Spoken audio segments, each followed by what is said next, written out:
be free. I take the weight on my shoulders. I feel the sky come down on me. And I can't hold it much longer. Gotta let go so I can be free. Yeah, yeah. Oh, oh, yeah. Yeah, yeah. Oh, oh, yeah. Yeah, yeah. Can't wait for Diamondbacks Rangers World Series. Just like everyone drew it up at the beginning of the year. What's up? Yeah, you said it. What? In March? Mm-hmm. I did. I liked the Rangers and the Diamondbacks. And here we are. It's exactly what I thought it was going to look like. I will say this, though, for seriously entertainment purposes. Did you know this is the first time that we had LCS games, League Championship Series games, go the distance since? Do you guys know? Did you see this? Oh, otherwise it's good. It looks like neither of you know. 91. No. Kratz, give me your guess, and then I'll tell you if it's sooner or 2016. Go, in between what you guys were at. 2000? Close. Kratz? 2002. 2004. Oh, that was going to That's be a one of my long guesses. time. Red Sox, Yankees, Cardinals, Astros. Is that what it was? Cardinals, Astros that year? Yeah. That's your wheelhouse. You should know. You Yeah, guys were good back then. Because What? It's true. because That's not an insult. It had to be Cardinals. 2004 Dodgers won. Yeah, it had to be Astros. Okay, so I would entertaining. not have picked the Astros, but I knew the Cardinals were in it. Well, the Cardinals lost to the Red Sox that year and swept. Sweep, bye-bye. Quickly. Real And quick. who loses World Series games? Easy. You ever lost one? Nope. What's it like to lose a World Series game? I don't know. I don't He doesn't never know. would All right. Anyway, well, maybe we'll find that out from the Rangers. Let's charge the damn mound powered by Teza and talk all things American League side first, and then we'll get to the National League with Russ Dorsey in about 10 minutes. So the Texas Rangers didn't just win. They owned the Houston Astros on their turf and got to celebrate. And this is a pretty heated rivalry now. And also the fan base was just loving it because Houston has just dominated Major League Baseball and regular season, AL West, postseason contention all the time. Obviously, they've taken 2 titles out of it, and one of them is definitely scarred. But still, this team has been the most dominant contender, I would say. Like the Dodgers win the division almost every year, but they haven't gone as deep into most of their playoff rounds as Houston has. So look at this team go. Early on, they cracked the code of Christian Javier. Max Scherzer trade pickup wasn't great, right? Like how would you evaluate Scherzer here? I He pitched better than Javier. You definitely pitched better than Javier. Yeah. That's That's the main dude, though, right there. Oh, yeah, Adolis Garcia. He went 2 2/3. Gave up 2, got some outs. The problem was this game was over in the first inning. I mean, the first guy who made an out, Marcus Semien, hit a ground ball, which was telling. And then after that, it was just the Rangers pillaged them after that. I mean, they just 5 in a pummeled row them. reached. Homer, yeah. walk, stolen base, long single, stolen base, single. Good night, Christian Javier. Game over. Game over. I didn't think I the mean, game was Nothing's over not there. game over. It was That's- game over. When you go up 4-0 in the first inning or Three. whatever, 3-0 in the first inning, And then it was 3-1 right after that. game over. And then Brantley hit the double play, game over. I think in a I'm lot sorry. of cases it'd be game over, but not with this. With this Rangers bullpen the way it was going to be. If you said, okay, you're up 3-1, and Scherzer's only giving you 2 2/3, you're like, okay, how did we get through this? Because Yeah, but it ended up being 4-1, and then it was 4-2. So it looked like it was going to be back and forth. You had an opportunity to claw back if you're the Astros. To me, when the game was over, when they just let JP France hang out to dry, he just stayed out there forever. I didn't know he was going to end up being complete game France. Like I couldn't believe how many batters he only had to pitched an face. inning, didn't he? Well, You know what I was mean? it an inning? Yeah. I mean, Here's but the also problem. They They were had trying to save arms for Game 8. No, Dusty used them all. What are you talking about? Dusty used them all. The problem is that Dusty. Listen, I love Dusty. He's not the best at these bullpen games because it's not the way he was raised, and that's not the way he's used to doing it. Yep. So for him to have to do this and to have to get Javier out in the first inning, and then he used Maton, who's one of his better guys that he loves, and then he had to go to Hunter Brown. My question is Urquidy over JP France at some point? I know Urquidy came in later, but the game was closer. When talking to Dusty, he wanted Urquidy to pitch in those games, as he did in Minnesota Game 4 and as he did in this LCS Game 4 over JP France. So why did he go to JP France over Urquidy in that situation? I don't know. The only thing I could think is because it was a different part of the lineup that he didn't think was as good. Only problem was he ended up facing the entire lineup. Well, no, the problem is he couldn't throw a strike to start the inning. Oh. Right? If you remember, he walked, the first two guys. It was funny. They kept showing him. You could see him go, come on, let's go. He was talking to himself like, let's go. Let's go. Let's go. Come on, we got to go. We got to go. Well, hell, by the time he got going, shit was over. That's tough. The moment got too big for him. It's tough, though. I mean, he didn't have it. This is the issue that analytics doesn't see in having bullpen games. And this isn't analytics' fault here. I'm just saying that you have an opportunity to bring in 7 guys in a game. There's a much better chance that one of them is not going to have the right stuff right away. JP France was going to have to face 3 hitters. You walk the first 2. To me, I don't know why they didn't have somebody else loosening in that moment, but it was just, it got away quickly because once he started throwing strikes, then they started hitting him. So it was a tough spot. it's not all on JP It France. doesn't matter. No, Anyway, it's not all the on game was JP over France. in the first inning. AJ just said it. It was. I'm telling you. So who cares? What do I The keep rest of the game saying? didn't Score matter. first, No. put pressure on him. Right? And then Michael Brantley. Love Michael Brantley. I do. But double play, first and third, 1 out after they score. It happens. Yeah, no, I understand. Listen, I've hit in plenty of double plays in big situations. But in that situation, it sucks for him. And then it made it 3-1. And then they scored again. It was 4-1. You know what summed up the series? The 2 balls, Game 6 and Game 7. Kyle Tucker jumps, and one hits his glove, and the other one just missed, almost killed that lady in the Burger King hat in the front row that had no idea the ball landed in her lap in Game 6. Like this close, both of them to catching them. And both of them went out of the park for Ranger home runs. Was it literally a Burger King hat? You didn't see her? She had her Burger King crown on? Oh, it was a crown? I don't remember. Yeah. I don't know. You And guys she's like pay this. attention to detail She's better than literally I do. like this, and the ball goes. Well, there was a woman. She never even moved. Leaning over. There's a woman next to her leaning over in her lap. Yeah, Trying to and get the out of girl, the way. the one lady never moved. She just sat there like this, and the ball literally right between her legs. Never moved. That's a skill. Like if someone goes like this and someone flinches, she wouldn't flinch. I don't know. I don't think she knew what was happening at that time. What was it? The Harold and Kumar go to White Castle. There was a moment. It was on the plane the other day. Anyway. And you watched it? No, I was watching the game, but the person next to me was watching it, so I peek over. I like to see what it was other on people are someone watching else's on the plane. screen. Yeah, I'm big on Yeah, that. but see, that's weird because what happens if you're watching a movie and there's like a bad scene? There is nudity in that scene. And you were like, and not in that scene in that movie. That's creepy, dude. It's You're a creeper, bro. She's literally sitting next You're to me a as creeper, husband bro. and wife watching Harold and Kumar. Creeper. And the pilot goes to make an announcement, so it froze on the nudity scene. No, it didn't. Yes, it did. Yes, it did. And there's an older couple, and they were giggling about it. It was great.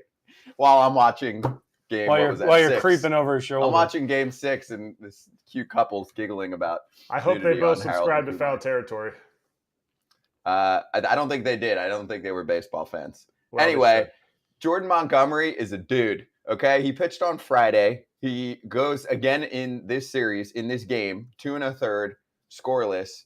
He is racking up money right now.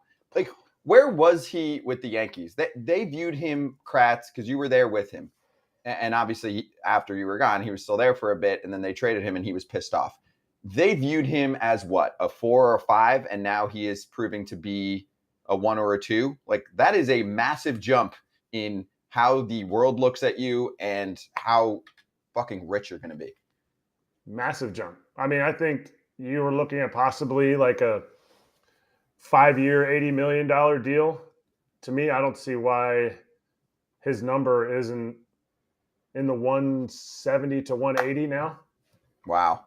More than Rodon. Also, when you say 5 years, 80, I think there was a time period where it wasn't even at that number for him with the Yankees. You're talking about even after that. I'm saying like right before he gets traded by the Yankees, if he had hit free agency right at that time, maybe $50 million pitcher maybe for 3-4 years because just of his age and eats innings. Because he was younger. He eats innings.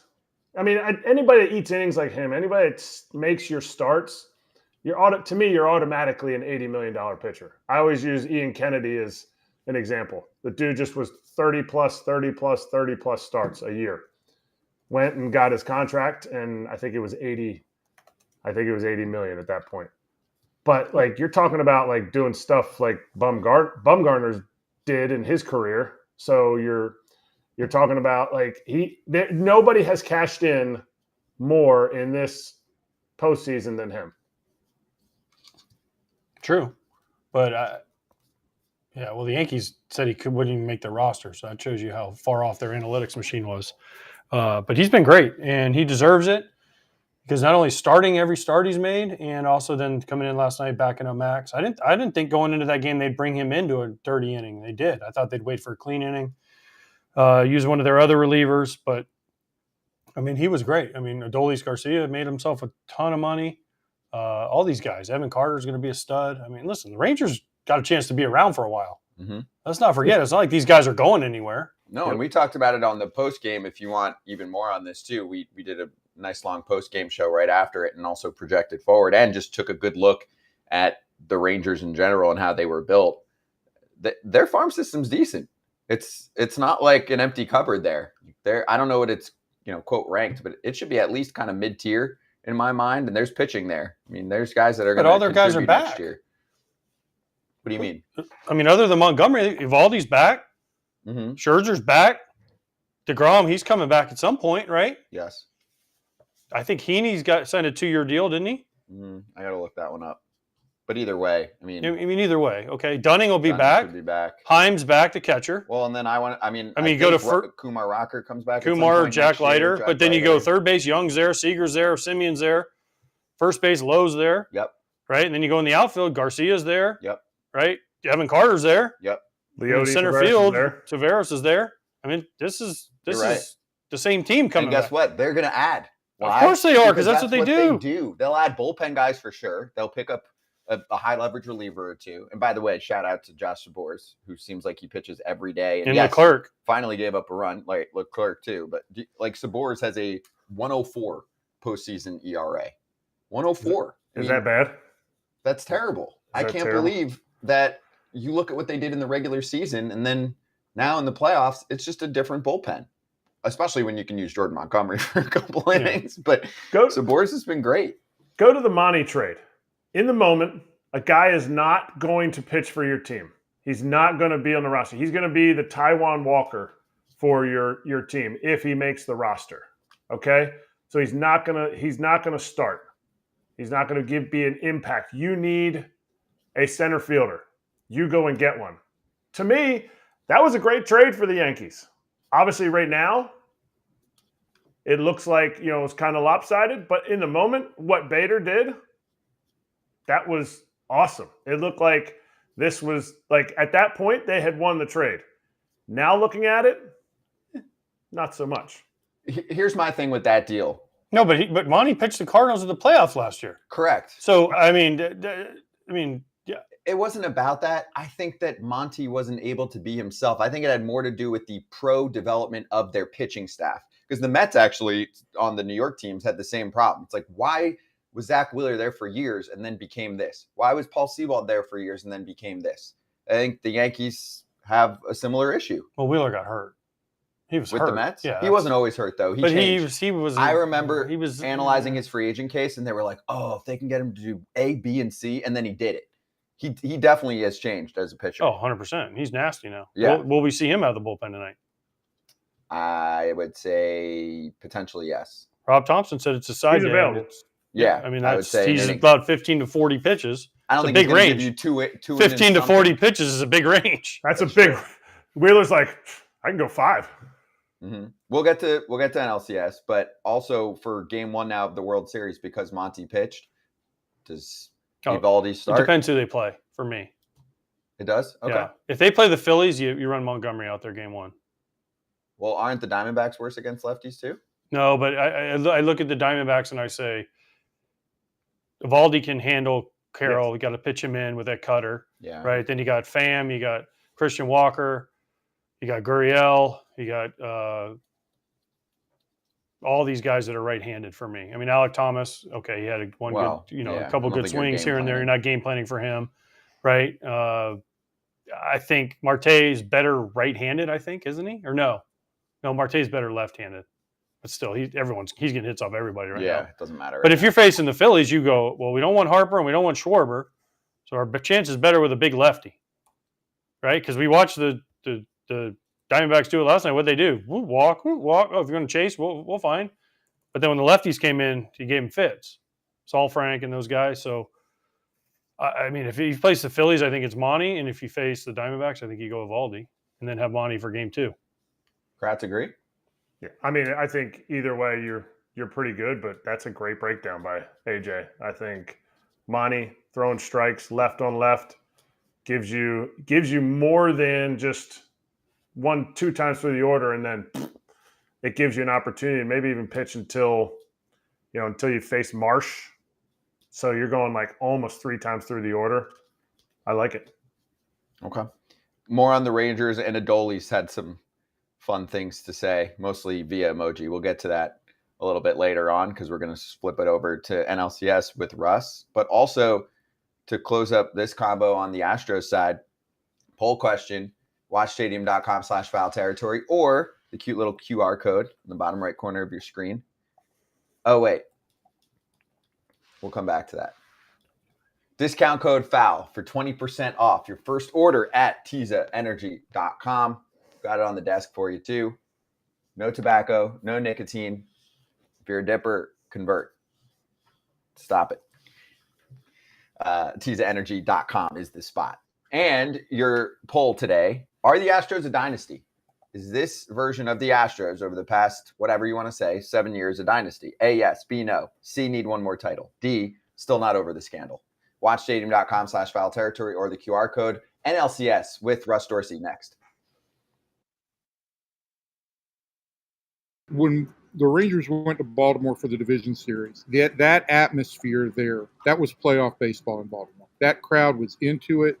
That's a baseball town. I think you come to Texas, and these two places are still a little bit, even though the Astros have had success lately, I think the idea that baseball is the be-all and end-all is kind of new to these fan bases. And so what I've seen take place over the course of this series is these two groups really, really get into it.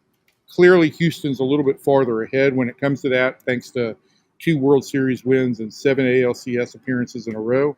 But over the last 2 or 3 games, this has become not just an ALCS and not just a rivalry, but kind of a blood feud, for lack of a better term.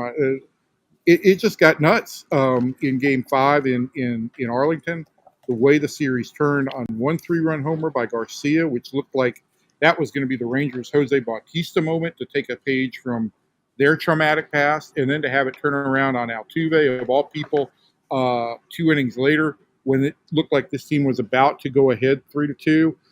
It just turned everything up another notch. And I think it's good that both the Cowboys and Texans were off this week so that baseball could really take center stage. And I do think regardless of what happens tonight, there's a new great rivalry in Major League Baseball, and it's going to be the Astros and Rangers for several years to come. And now, back to foul territory.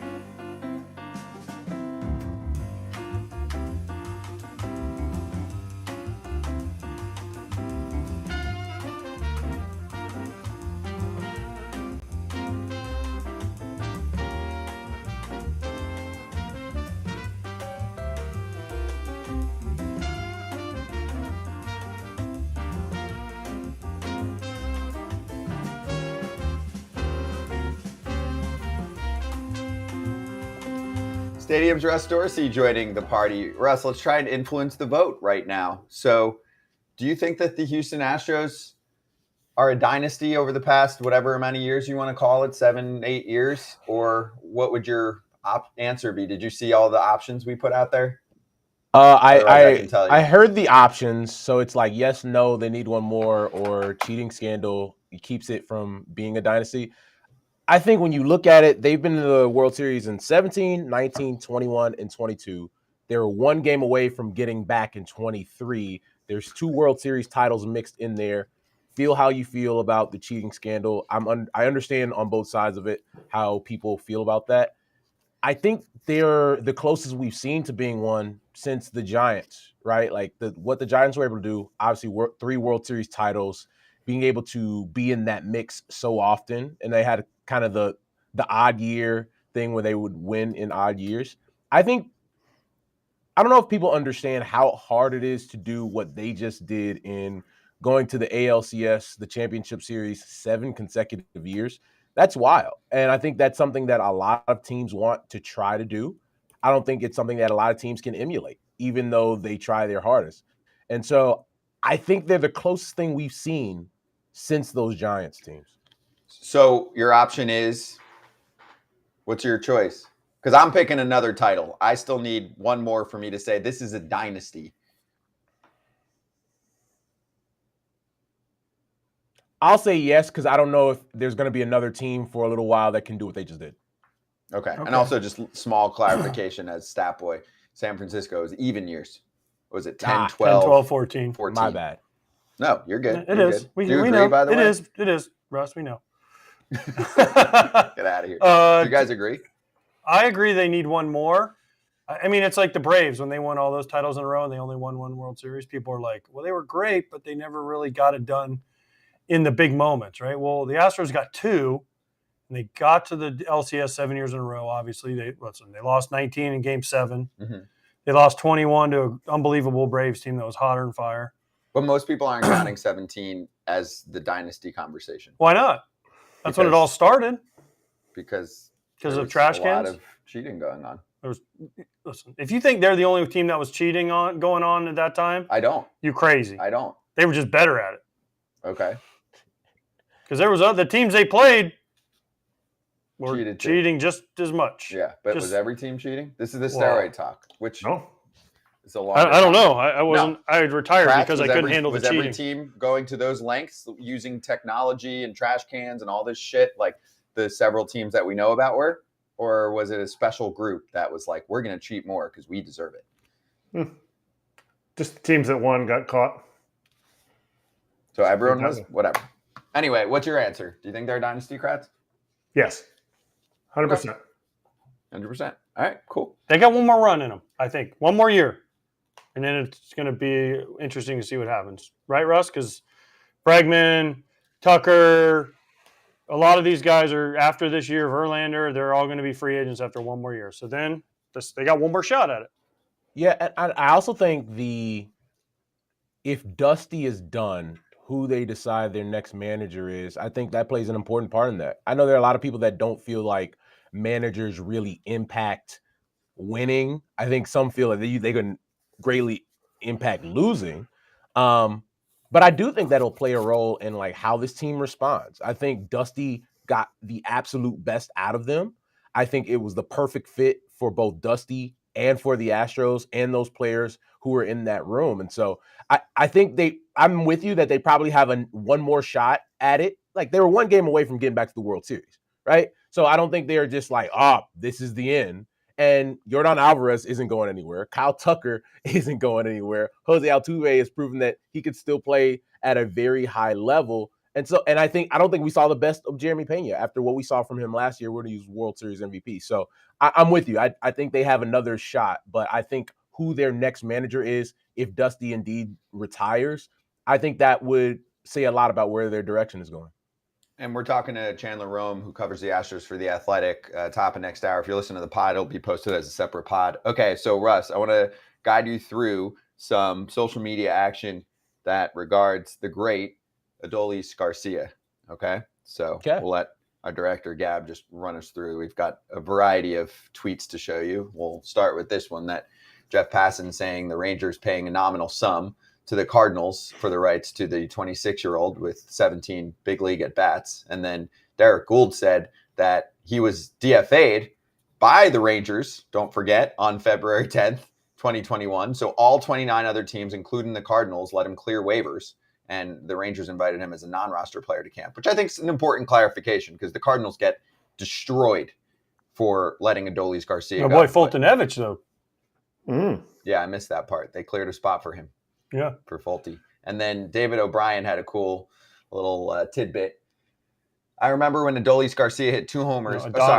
Adonis Garcia. Adonis hit 2 homers in the first game of a season-ending doubleheader in 2015 as a 30-year-old Braves rookie. He mentioned something about having a kid brother still back in Cuba who was better than him. Adolis was 22 at the time. Adonis wasn't kidding. So it's I was on that team. Which team? The 2015 Braves where he hit the 2 home runs. The famous Braves. They were awesome. We rocked that year. We lost 100 games. And there's Adolis Garcia himself. Yeah, you guys were awesome. Really giving it to the world with the shh emojis. It's like how many jelly beans in the jar? How many emojis? If you're just looking there, probably what, 18? Something like that? No, more than that, like 35. 35? In the 20s. You probably got cut off. There's probably some limitation where you'd have to pay Twitter or something like that if you did anymore. And then we'll finish with this. There is Adolis Garcia, live look, just man on fire, walking through life like no big deal. I'm going to hit 5 homers in the freaking ALCS and set all kinds of records and be the ALCS MVP. So how was that, Russ? No, it's so fun watching that guy swing the bat from games 2 through 7, 10 for 24, hit 417, 5 homers. He's 1 RBI away from tying the record for RBIs in a postseason with at least 4 games left in his season. It's unreal. And the tweets from Passan and Derek Gould about, Adolis Garcia being available to a lot of different teams, including the Cardinals a second time.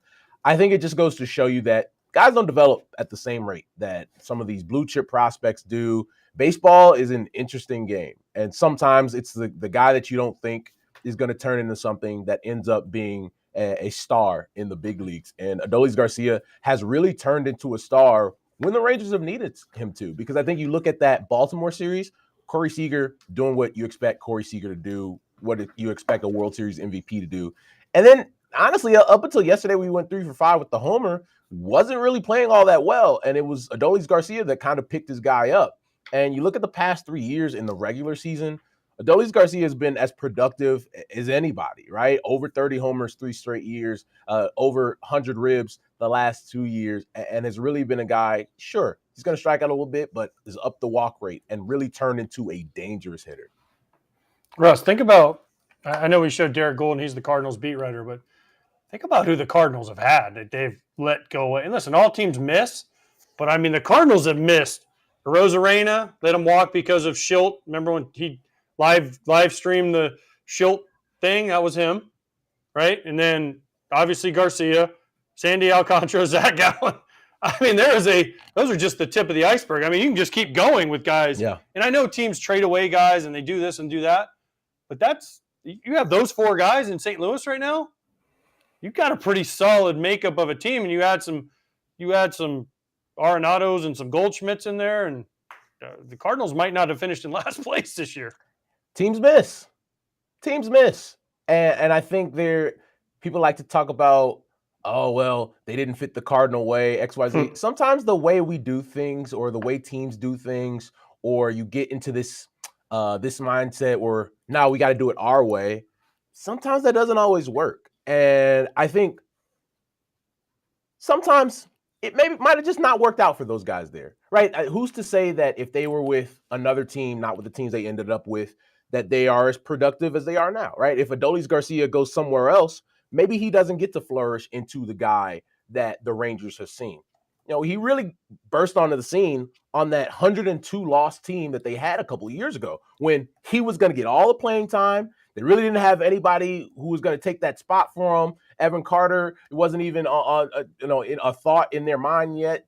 Josh Young was a guy that was still in the minor league. So he got an opportunity to not only play every day, but develop, take his lumps in the big leagues. Yeah, he was hitting homers, but there were areas of his game where he needed to, kind of round out. And so because of that, he's performing on the biggest stages. He also hit some of the highest home runs you will ever see. Like, that's one of my favorite parts about the game.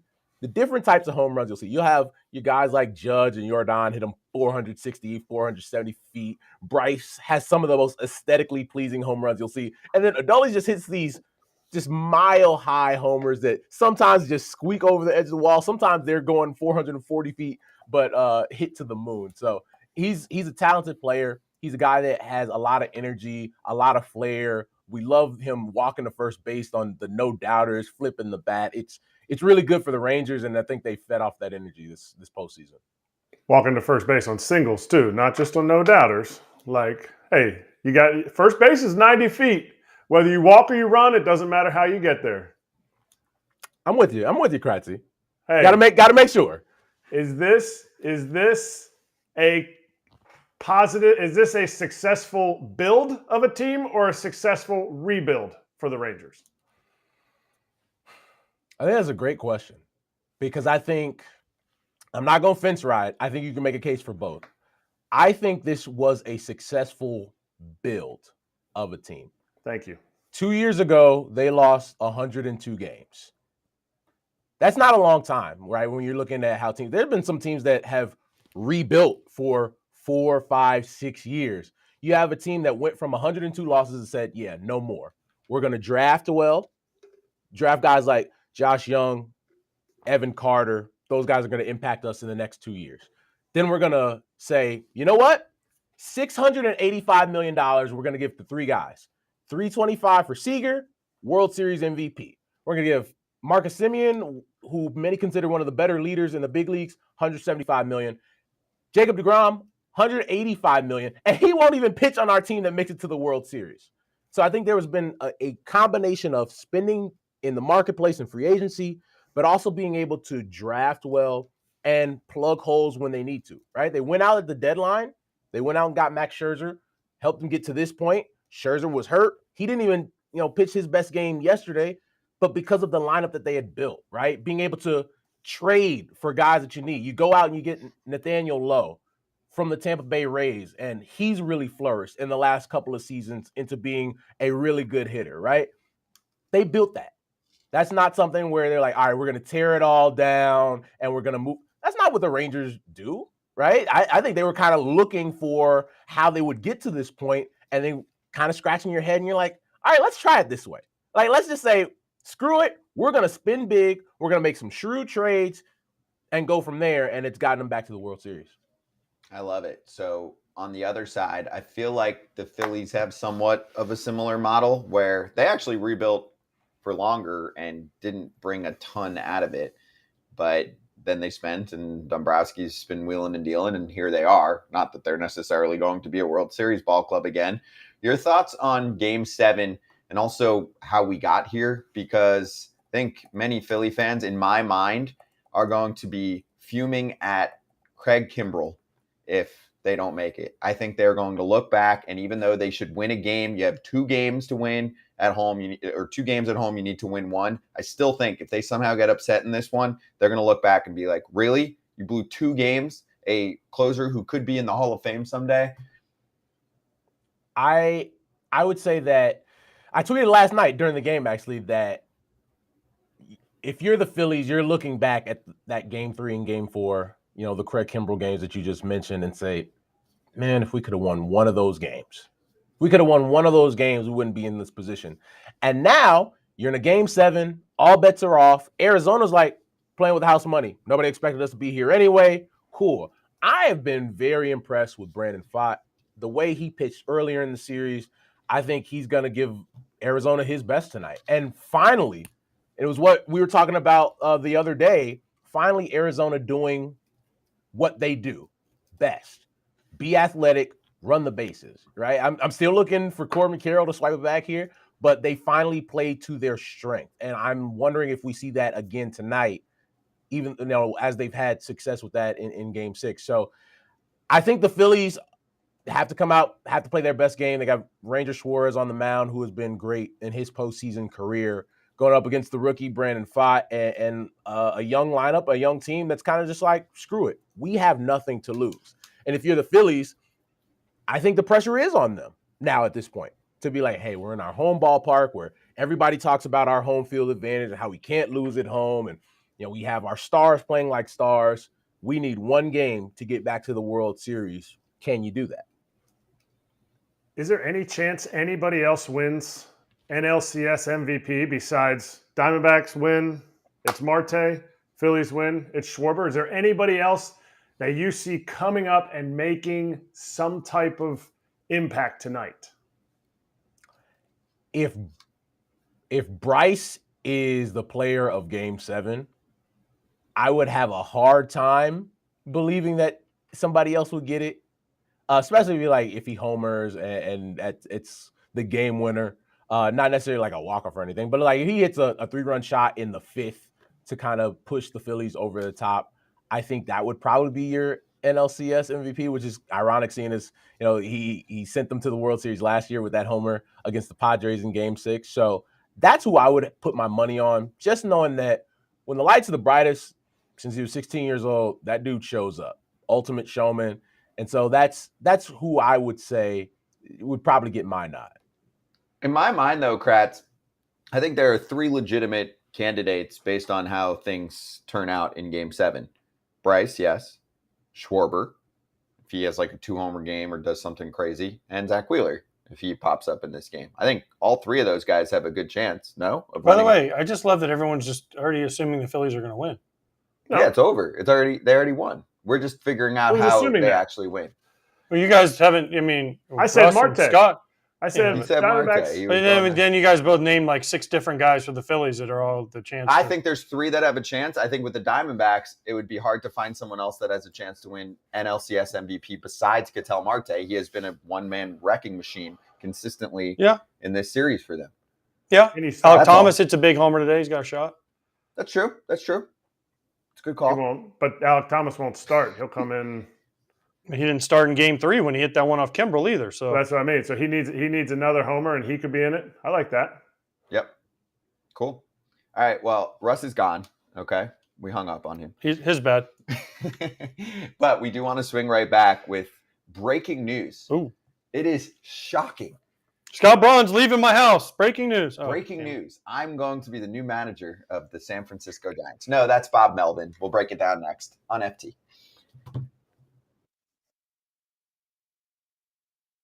No, but I'm obviously been pretty critical of the White Sox and some of the things they've done. Yeah, and that's your job. But they've also, when there's a problem, they'll ask me about it and we'll have a conversation like Kratz said. Maybe that's why my number's not retired in Chicago because they gave it away the spring training I left. But I think, listen, being critical of a team or a organization that you work for or are been a part of. Listen, you're in the media now. We're in the media now. You have to say the truth of what you believe, and whether it's right or wrong is your decision. But if there was a time when the White Sox came to me and said, hey, we don't want you to say this, then I would say, well, give me the reason why and let me formulate a new opinion. But just to come to somebody and say, we don't want you to say that because that's kind of not fair. I'm not a team. I'm an ambassador for the team, which means I get paid to come to the stadium, shake hands with the fans, do interviews for the team, mostly talk to the fans. I have no involvement in the organization. I have no involvement with development. I have no involvement with the big league team other than going around saying hi to guys. And somebody wants to have a conversation, we'll have a conversation. But it's not fair. It would be basically putting a gag order on you is not. Yeah. And that's the same thing when you played. We've talked about this part of why we do this show. If you're a current player, you're allowed to speak your mind. Obviously, they're going to be calculated to some extent depending on who the player is, right? They're not just going to destroy their whole But I'm also team. not going to, I'm not going to get personal and bash dudes. But if there's a problem, you see, they weren't very good this year. Everyone knows that. They lost 100 games this year. Yeah, and no. And they were supposed to be good. But I understand what you're saying. But at the same time, I don't know. It's a fine line you walk, but to say that this is why is an interesting way to say it. Is all I'm going to say. It's interesting reasoning in people's heads of why this didn't happen. I didn't expect that as the reason. And now back to foul territory.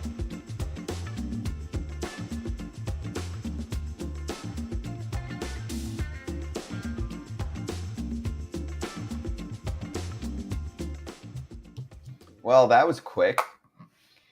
Bob Melvin is going to be the manager of the San Francisco Giants. Breaking news right here on FT. That's why we do this show every day. Or if every you watched second, 3 weeks basically. ago. Oh, so we knew this for a while. Should we post the clip again? I'm just saying. I know. So Andrew Baggerly of The Athletic saying they're poised to announce Bob Melvin joining the San Francisco Giants. And apparently it was a very quick process that went down. Or was now. there some back dealing that we didn't know about? Could be. Also, do we know if there's going to be a trade or anything? Compensation for this? I mean, not according to this. They didn't really care, the Padres. They said, he also said in a condensed interview process over the past 48 hours, nothing Bob Melvin said dissuaded the Giants. He is their choice. And then here's Dan. Can you do this one for me? Szymborski? Okay, thank you. That was good. He said, I'm amused that the Padres basically said, we stand 100% behind Bob Melvin and have complete faith in him. But if one of our division rivals should happen to hire him away from us, we have no particular objection to that. What's going to be interesting is, besides the fact Bob Melvin is now with the Giants, who's going to be the Padres manager? Because there is a lot of talent in San Diego, and there's going to be some changes this year because, much like I had already heard that Melvin was probably not going to be the manager of them anymore, is going to be the Giants manager. There's also some rumors that there's going to be some cost cutting, and they got to clear some money. So I don't know who's going to be the manager and who's going to be there. Hader's probably gone. Soto. Snell's gone. They still have Darvish and Musgrove and some other guys, but they went for it the last few years, and Preller likes to not miss every year trying to go for it. It's going to lose a little power right now. You think? Is he? He just got rid of his manager who they didn't get along. Spending power. Maybe. He can't just go do what he wants right now. I think the Padres are like, hey, dude, we've been doing this for a while. We haven't had a ton of returns out of it. They've had financial returns out of it, and I think they've made it really exciting, so I give them credit, but the wins aren't there. So in terms of picking up those jobs, I mean, I'll give you candidates. First off, Joe Maddon's going to join us in the second hour of Foul Territory. We'll ask him about Erik Kratz, his interest. And thrown into the rumor mill. You keep throwing Kratz in. Like, Kratz, I get it. You can tell when you're wanted somewhere. What? I can tell when I'm wanted somewhere. Yeah. I'll give you. It has nothing to do with not being wanted here. It has to do with the fact that you might be a good candidate. AJ just wants to host the show by himself. So some days we're going to just give him 2 hours and say, go, and you can't stop talking. I'd watch it. It depends on who my guests are and who I get to talk to. And well, if you don't want anybody working with you, then we're taking. I didn't say anybody. I didn't. First of all, I like working with Kratz. I like Kratz being around. Why do you keep trying to pimp him out as manager? Because he wants to be a manager. Listen, there's no secret that Erik Kratz would like to be a big league manager. Not yet. I'm trying to help a guy out. Not yet. I mean, notice I said I like working with Kratz and not somebody. It's a secret to me. Kratz, did you hear this story? By the way, I know this is way off, but I don't care. I'm telling the story anyways. So last night? Scott was at my house, wouldn't leave. I couldn't kick him out. Even had to call the cops at one point. Still couldn't throw him out because he's a squatter now. But I said to this lady, the doorbell rings, and it was a guy with a pizza pie. It was a lady with a pizza. And she rings the doorbell and goes, I have a pizza. And I'm like, well, I didn't order a pizza. And she goes, for Scott? And I'm like, there's no Scott here. And I close the door, and I walk out, and I'm like, oh, fuck.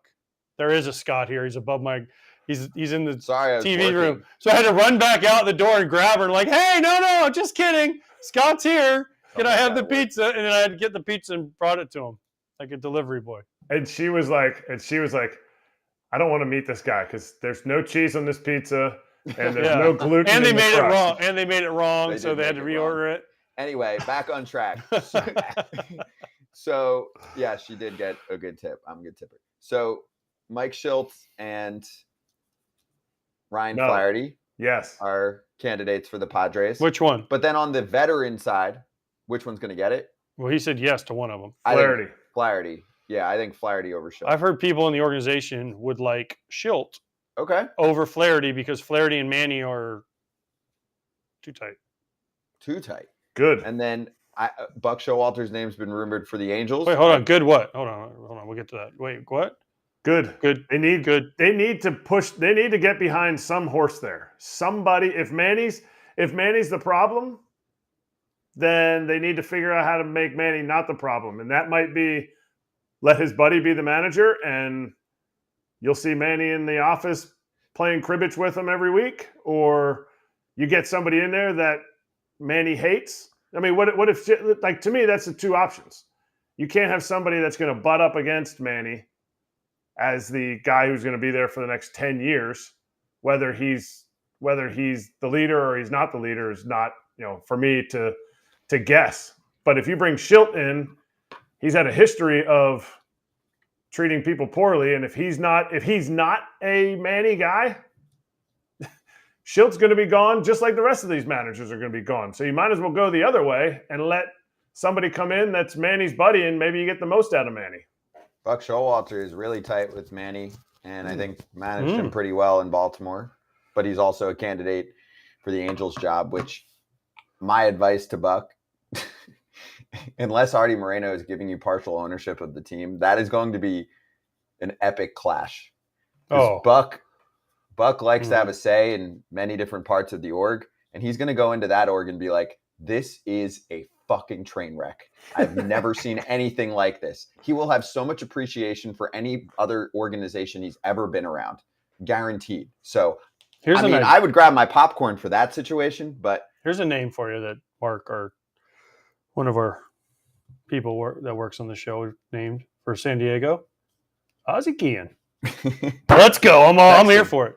Text him. Ask him, hey, Padres offer you a job right now. Do you take it? Ask him. He'll say no, but he wants it so bad. He's like Kratz. He'll say no? Text He's him. like Kratz. He's like a closet, I don't want it, but deep down he really wants it. Ask him. Anyway, let's do Bob Melvin to the Giants again for a sec, circling back on the manager carousel. Is this good? Giants fans are really pissed. At least, I'm crowdsourcing on social media. They seem quite pissed off about how the team has been run now. They're pissed, like, why can't we sign franchise players? Why can't we operate more towards the top of the market? Why even this year, when our team was okay and it was a wild card contender for most of the year, was it so unexciting? The brand of baseball, the lack of any type of excitement at the trade deadline. They did literally nothing. I think most of them are pretty pissed at the front office at this point. So does Bob Melvin help to fix this? I think he's a great manager. I think the Padres just had a tough year. But Kratz, where do you read the Giants at this point? They were so boring in the sense of, here comes the matchup, and this is the matchup, and then you don't even have, they didn't have, who was their best player on their team? Who was the guy that, led that team and was, the star that you can get behind? It's a team that's just kind of mishmash together.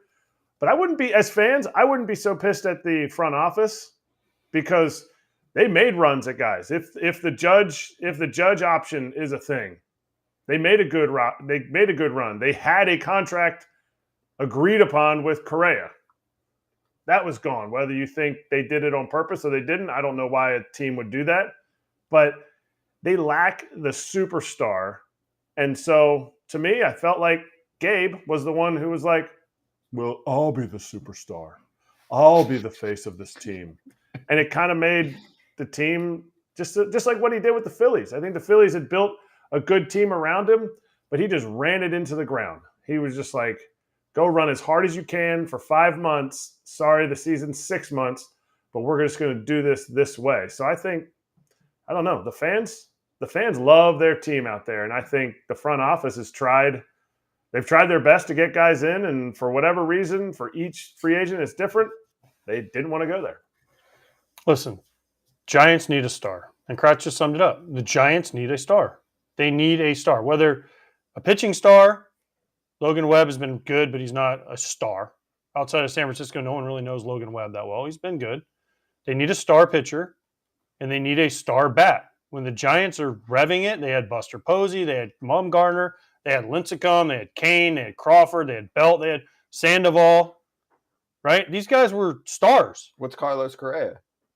In the playoffs, I he's a understand. star. I'm saying Okay, they had but a chance at him. I understand. They said no. But that was then on them. there's something they need to look at the organization and be like, why in the heck do people not want to come here? I totally agree with that. Right? But There's Correa something about- was going to go there. Okay. They blew that one Listen, separately. I mean, okay. Carlos Correa, great player. But with the amount of money they would have signed him for if he has the year he has in San Francisco, it would have been a bust. people would have been calling for his head. Also, already. he's had it's one season. I understand, but I'm saying, but if he would have signed for $350 or whatever he was going to sign for, compared to what he signed for in Minnesota, it's a much tougher division. They're not getting into the playoffs like the Twins did. They're going to grind through it, and he's going to be hurt, and they're going to be like, "Oh, here we go." So he made nothing against Carlos. He might have, but who's the star they're going to sign? Who's the star they're going to trade for? That's the question the Giants fans have to be asking. They're going to need to significantly overpay, which some other teams have to do, right? Like teams Toronto have to do it. always has to do it. Blue Jays, yep. Ken even talked about this on Fair Territory, the last one. He said there are many players that don't want to sign there right now for a variety of reasons. And that's okay. But you have to recognize that and say, how do we fix this? Throw fucking more money at them. Because guess what? If a player's not a huge fan of the city, if you offer him an extra $30 million, he'll suddenly be a fan of the city. They also need to develop. They develop Posey, they develop Belt, they develop Sandoval, they develop Crawford, Bailey. they develop Erik Lincecum, they develop Kane. Those were developed guys. Bumgarner. They need to develop better. Yeah, Bailey, Luciano. There's some guys that you're just starting to see. Bailey had a great start. He crashed at the end. He's a great defender. Yes. But, all right, we'll be right back with our picks.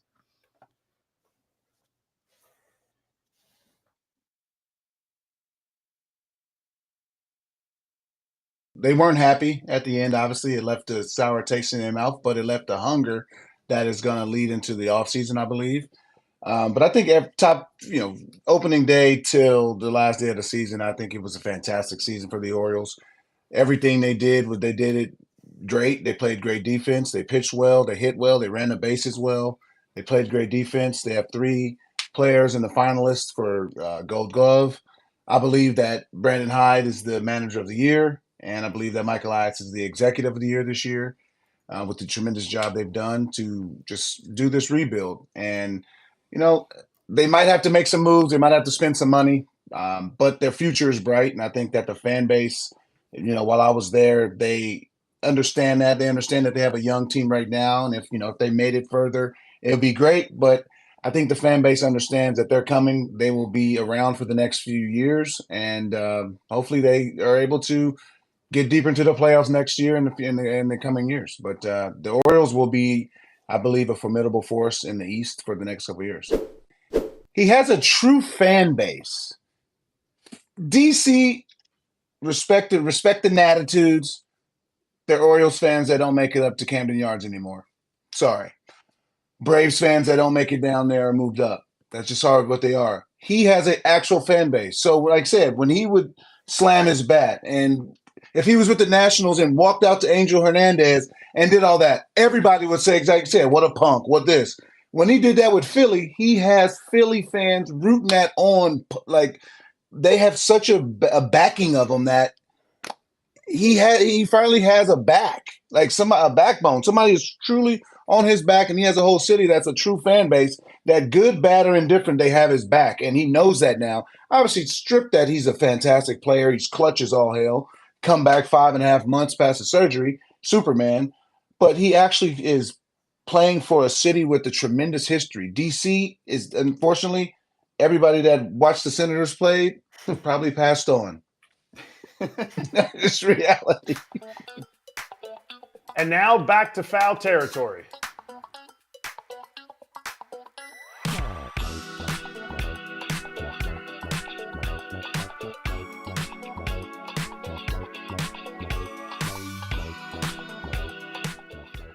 Hour 2 is going to be great, by the way. We've got Chandler Rome on the Astros doing the aftermath of their season, and then Joe Maddon see if he's going to manage any teams and get his take on all this manager carousel situation going on. Padres. Anyway, what? Padres. For Maddon? I don't know. Ask Okay, him. you tell him. You tell him. You ask Ooh, him. we're going to have Kratz versus Maddon versus Ozzy? Yep. Showdown. It's going to be great. Your BetMGM locks for Tuesday. There's one game. First off, it's going to be really easy because two of us are picking our heater. J2 Real Muto, 2+ total bases. That means 2 singles or a double gets it done or anything better than a double, plus the Phillies to win. It was at plus 250. BetMGM in their app, boosting it to plus 300 if you're in a state where you can do it. 250 to 300. That is a very, very nice boost. Okay, so let's do your BetMGM locks for Monday. We were brutal besides AJ, who wrote an essay for a same-game parlay. Nailed all it. hit. Crushed it. Kelly and Nola to have 3 coughs, 2 sneezes, a walk, Mhm. whatever, but it worked. Yep. Money bags, and then we'll make it easy. Kratz and me are both tailing the FT heater. So what are you doing? Well, since you guys never include me in the FT heater, Nope. Ah, fuck you. I'm going totally against you guys. I'm going Arizona money line. Christian Walker 2+ bases. Why? Because against Ranger Suarez, he is 5 for 15. He's got 2 doubles and 1 triple against Ranger Suarez. That gets me to plus 350. Plus, since I've been wrong all year, I want Philly to win, so I'm going for the Diamondbacks. Okay. you've been killing it in the playoffs. Yeah. Yeah, but not with with like the money. I don't really do the money lines, but plus 350 was a big one. And plus Christian Walker struggled, and he's due game 7. He's going to knock a double. Jamie Foxx, what do you think? He thinks that you should use the bonus code FOUL200 when you place your first BetMGM sportsbook wager through the app of at least $10. You'll receive $200 instantly in additional winnings, regardless of your wager's outcome. Gambling problem or concern? Call 1-800-GAMBLER. So hour 2, FT Live, will begin quickly with Chandler Rome from The Athletic, and then eventually get to Joe Maddon and talk as much as we can about what the World Series is going to look like. ALCS chatter, of course, with Chandler. And I also just want to know, did he see this coming from the Rangers this soon? All of that on the Foul Territory YouTube channel. Flip over. See you there.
Gotta let go so I can be free. I take the weight on my shoulders.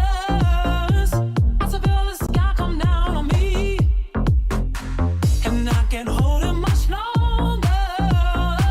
Gotta let go so I can be free. Yeah, yeah. Oh, yeah.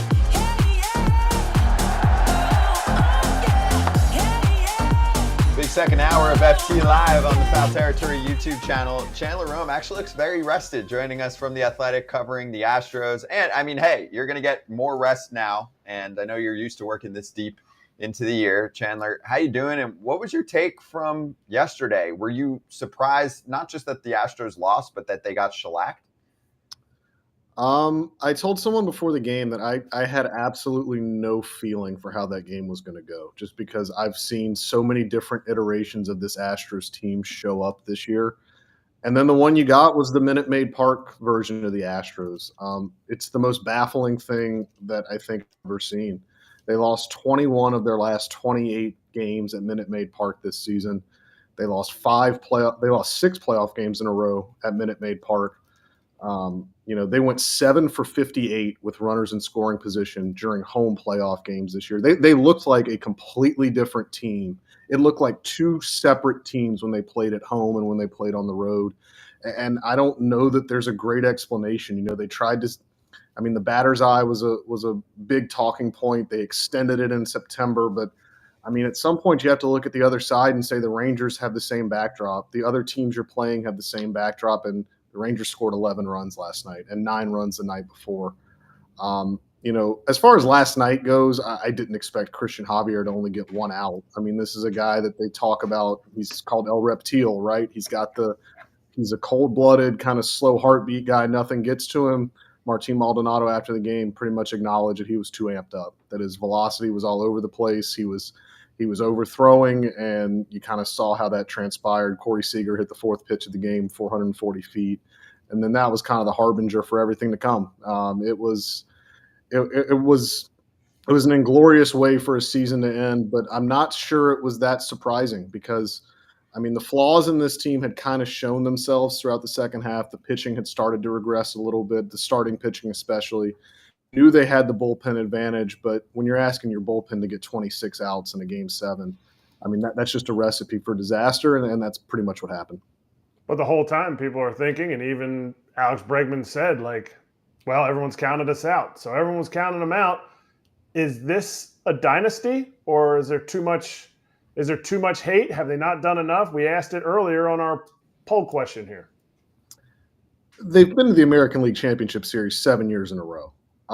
That's really hard to do. Like, are they a major league dynasty? I think that's a perfectly fair question for debate. If you want to crystallize, are they an American dynasty? Maybe. I mean, but it's really hard to do what they've done. And I mean, you can't take anything away from them. They did it, you know, after the scandal came to light in 2020. They've done this with stricter sign stealing rules in place from 2020 to 2023. You know, it just seems like, and they've done it too with a lot of turnover, a lot of moving parts. They fired their general manager after winning the World Series last year.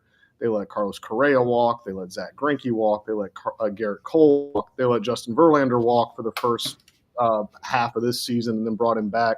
They've done this despite so much turnover and so much changing faces that it's commendable what they've done. Whether they're a dynasty by a true sense of the word, I think that's, you know, that's up to you and kind of how you define dynasty. But this is not something to scoff at or to kind of look over. This is really hard to do what they've done. I'm going to bring in a fan question. Highlight 8 said, how did JP France have the longest leash this postseason while getting rocked? How does Dusty keep him in the game that long when other dudes can be dealing and still get pulled? Game 7 ALCS was France's second appearance this postseason. What did you hear from him after the game? I think Dusty was asked about it, right? You know, last night I think really showed two separate styles of how that game was managed. You know, Bruce Bochy went straight to Jordan Montgomery with Michael Brantley up in the 4th inning to put that, to squash that and keep the momentum in their dugout, and it worked. And look, I get the rationale behind going to JP France there. They had, like we said, Christian Javier gave them no chance. They had to cover 26 outs with their bullpen. They needed length of some kind. And JP France is a starter. He's down there. He's stretched out for this reason. You know, where I sort of question the process is I think he gave up a leadoff single. He struck out Leody Taveras and then walked Marcus Semien on 4 pitches that were not close. He had faced the 3 batters. They had no one up in the bullpen. Then Corey Seager hits the infield single. The bases are loaded. Still one up in the bullpen. Evan Carter 2-run double down the right field line. Then they get Hector Neris up. And you kind of wonder, you know, if you're going to use Hector Neris that early in the game, why not get him in there for Seager? I know you can, but it just didn't seem like there was a ton of aggression. It didn't seem like there was a ton of, you know, just the bullpen management left a lot to be desired. But again, you look at a game like that, when you're down 3-0 and your starter gets 1 out before you can take a swing, it's tough to blame, you know, he should have hit for the guy here, or he should have used a high leverage reliever here. That's a tough hill to climb, but you know, there were some questionable decisions, you know, letting Martin Maldonado hit in the 4th inning that early, you know, that's what Dusty's done all year. And like it or not, he stuck to his philosophies and he stuck to his plan, you know, from game 1 of the season to game 7 of the ALCS, you know, and, you know, I think I wrote this last night, you know, patience and faith and positivity like Dusty always exudes, that's great in the grind of a 162 game season. When your season's on the line in Game 7 of the ALCS, I think it warrants a little more urgency, warrants a little more action. Chandler, two questions about this whole situation. I'm going to start with one. Having done the ALDS and talking about Game 4 and who he was going to pitch, Dusty was all for Urquidy. So why was Urquidy not in the game before JP France? And then after you answer that, then I have a follow-up kind of along the same lines.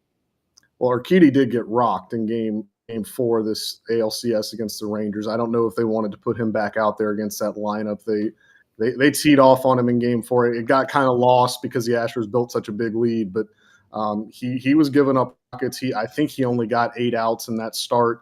JP France threw well against them, against the Rangers in Game 2, shut them down for a little bit, let the Astros get back in that game. I mean, if they would have won that game, JP France would have been the MVP because he came in and really stabilized things. So I think that had more to do with it than anything. You know, they saw JP France throw well against this lineup in Game 2. Jose Urquidy did not. So I think that's why France was over Urquidy on the pecking order.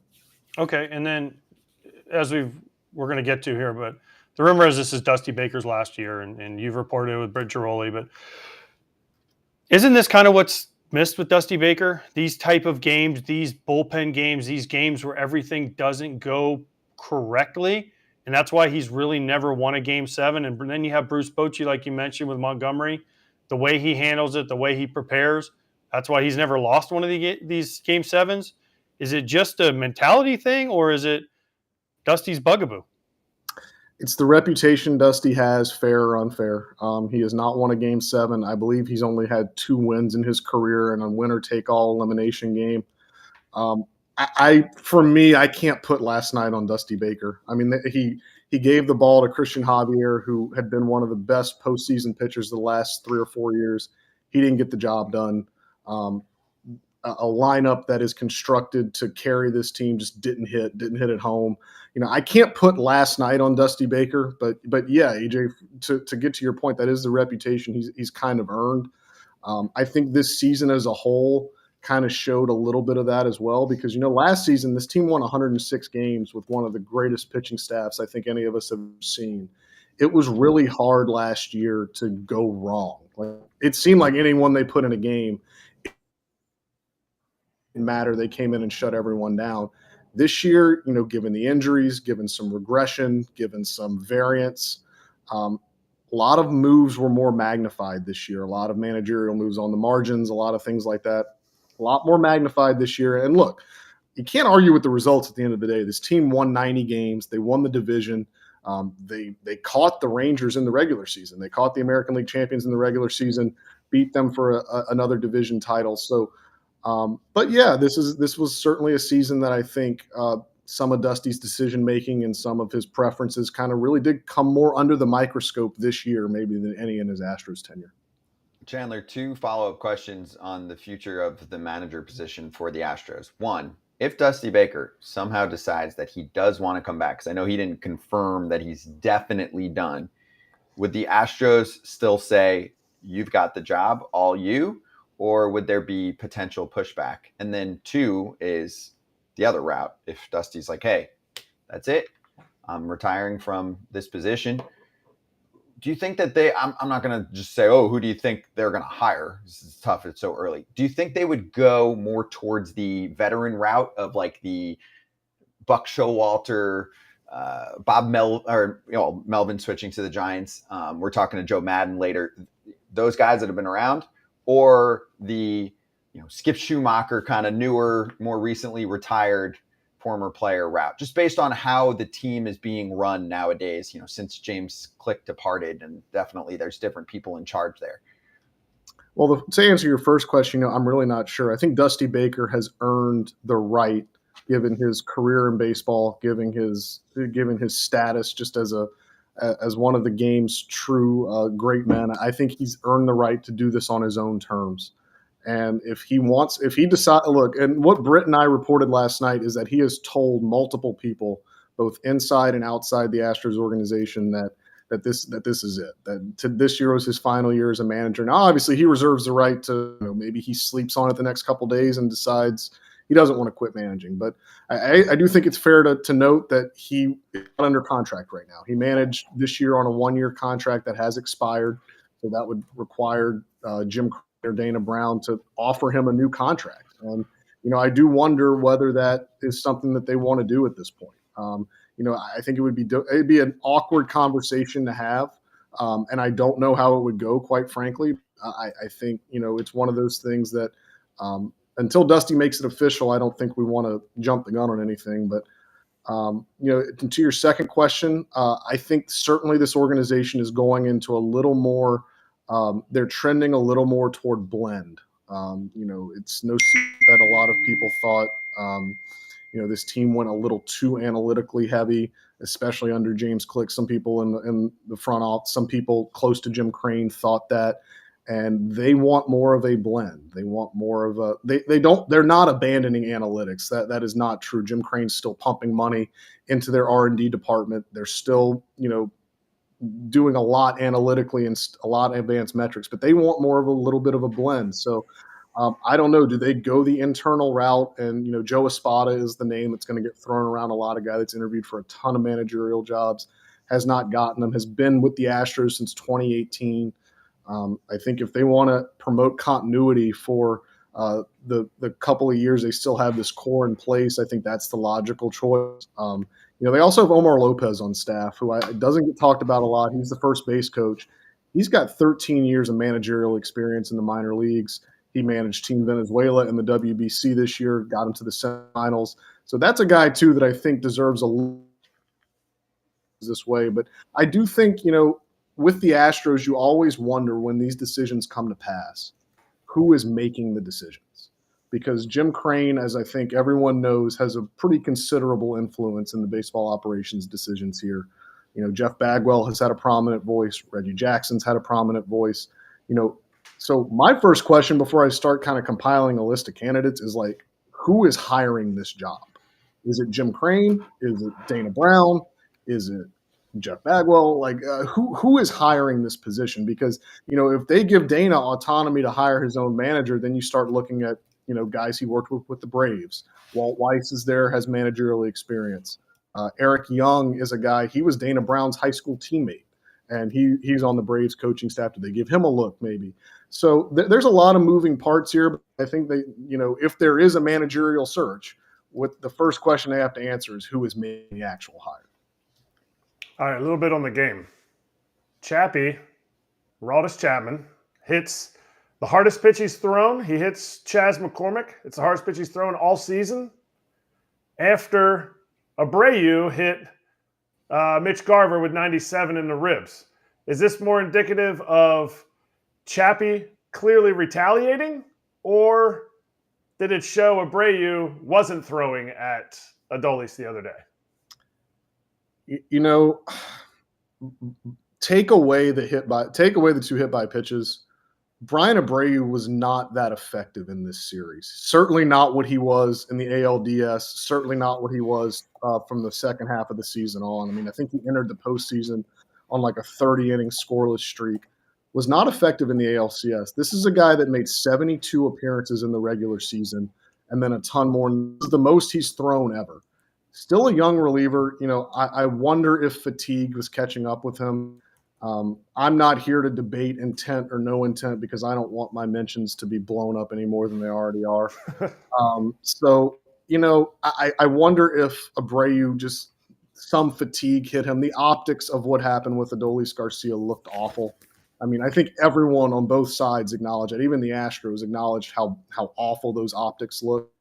But like you asked about Aroldis Chapman and Chas McCormick last night, if you are the Rangers and you're going to retaliate, I feel like I don't know if doing it to a guy like McCormick is the guy, but that's the time and the place, I guess, to do it. He hits him in the lower half. I feel great, but hits him in the lower half in a game that's long since decided. I don't know. I'm not here to debate intent or anything like that, but certainly this is a rivalry. This ALCS, I think the Silver Boot rivalry was certainly reignited in the regular season. This ALCS just ratcheted it up, and the Astros already have a pretty a pretty hate-filled rivalry with the Mariners in their own division.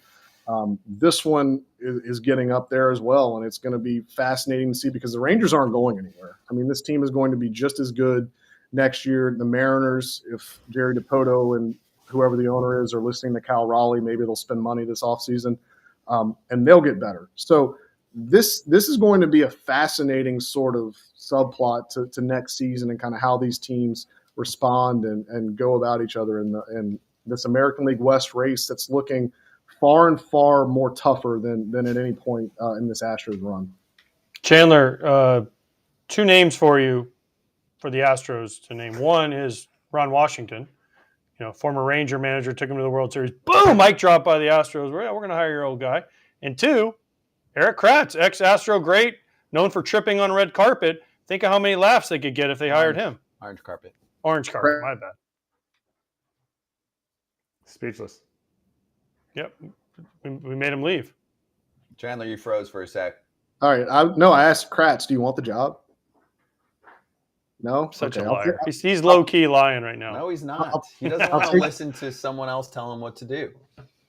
I'll take you off my candidate list. But I did have a thought. Like, I mean, you say Ron Washington, former Ranger manager. Like, I think Jim Crane likes he likes names. He likes and he likes I think sticking it to some of the Astros rivals. He loves when they beat the Yankees, things of that nature. Will Venable is Bruce Bochy's right-hand man in Texas. He's about as close of a blend as you can find. A guy that has played. He's a former big leaguer. Went to Princeton. A very nice blend of gut and analytics. I know he is. I think he declined an interview with the Mets for their managerial opening, but it wouldn't surprise me. Jim Crane plucking the Rangers' top coach after the Rangers just beat the Astros in the ALCS. I could see that. Will Venable interviewed last time for this job when Dusty Baker got it. So that a little bit younger, but another maybe former Ranger guy that could get his name in the mix too if there is an opening. I want to ask you about the Rangers. Are you surprised that they turned it around this quickly? I mean, people are going, oh, they lost 100-plus games 2 years ago. Last year, they lost 94 games. Forget 2 years ago. Last year, they were 6 losses away from a hundo. And in the Athletics newspaper this morning, or newsletter, I should call it, they took us back to a quote from GM Chris Young at winter meetings when he was talking about getting Bruce Bochy in and their free agent pursuit. I'll read it to you because I thought it was fascinating because it kind of puts in perspective where they thought they were at. He goes, the way I framed it was, it's hard.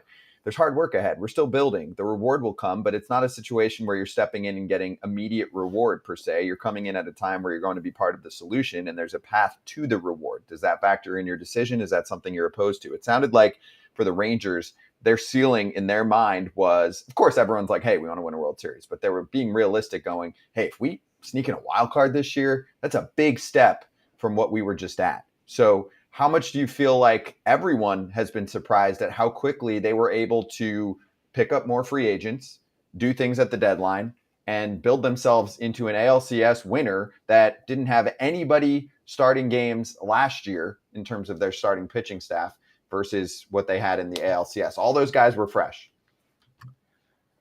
I mean, you say that, and they have a $500 million middle infield. I think certainly they didn't for the first 3 or 4 games of the ALCS. Neither Corey Seager nor Marcus Semien did much, but I mean, you saw Seager come alive last night. Semien reached base 5 times in Game 6. So you start there. You start with you get what you pay for, and those two guys are crucial. But I mean, for teams to do what the Rangers are doing right now, you need young guys. You need kind of surprises to come out of nowhere. I think they thought they were getting a good pitcher in Jordan Montgomery at the trade deadline. Did they think that he would be this in the playoffs? I don't think if you hooked him up to truth serum, I think they thought Max Scherzer would be that guy. But they got Jordan Montgomery, and he is pitching at a level that he's pitching at the best level of his career. And then you had Evan Carter come up, a 21-year-old kid, kind of reminiscent to Jeremy Pena last year.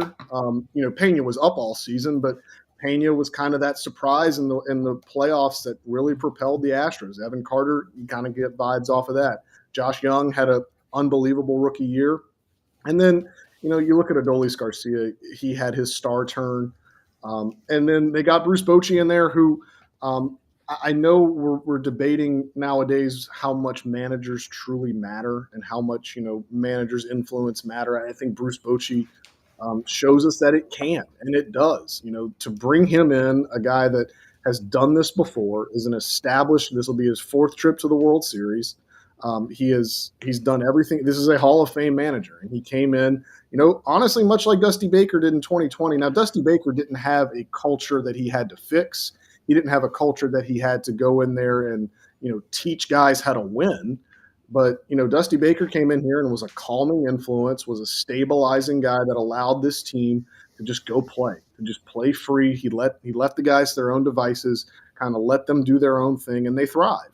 And I'm not in the Rangers clubhouse every day. I don't know if that was a similar thing with Bruce Bochy, but these guys trusted him. And it really did seem, just from the interviews they gave and kind of how they played for him, it really seemed like the rapport between Bochy and that clubhouse really, really worked. And so, I mean, is it surprising? Not really, just given that how aggressive they were to go out and make their intentions known that they were going to contend. They wanted to contend. They wanted to challenge the Astros, and now they beat them. So, am I surprised? Not totally, but I guess the cast of characters that did it. Like when they traded for Max Scherzer at the deadline, I guess I would have thought Max Scherzer would be the pitcher we'd all be talking about after the ALCS instead of Jordan Montgomery.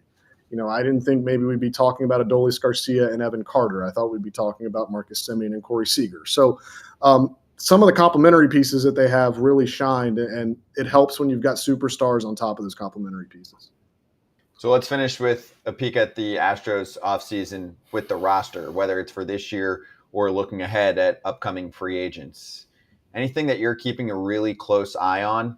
So, and I'll throw a couple names in the mix, which obviously are talked about a ton. Both Kyle Tucker and Alex Bregman are going to be free agents after next season. Could that lead to a trade if they make offers right now and they don't feel like they're going to get extensions done? Or do we look back, and we barely covered it just because there was a lot going on during that time, but at the Dana Brown comments, basically saying, book it. Kyle Tucker's staying here long term, which is bold. You don't see that very often. I loved it, but I'm like, okay, Kyle Tucker's agents in camp love it too.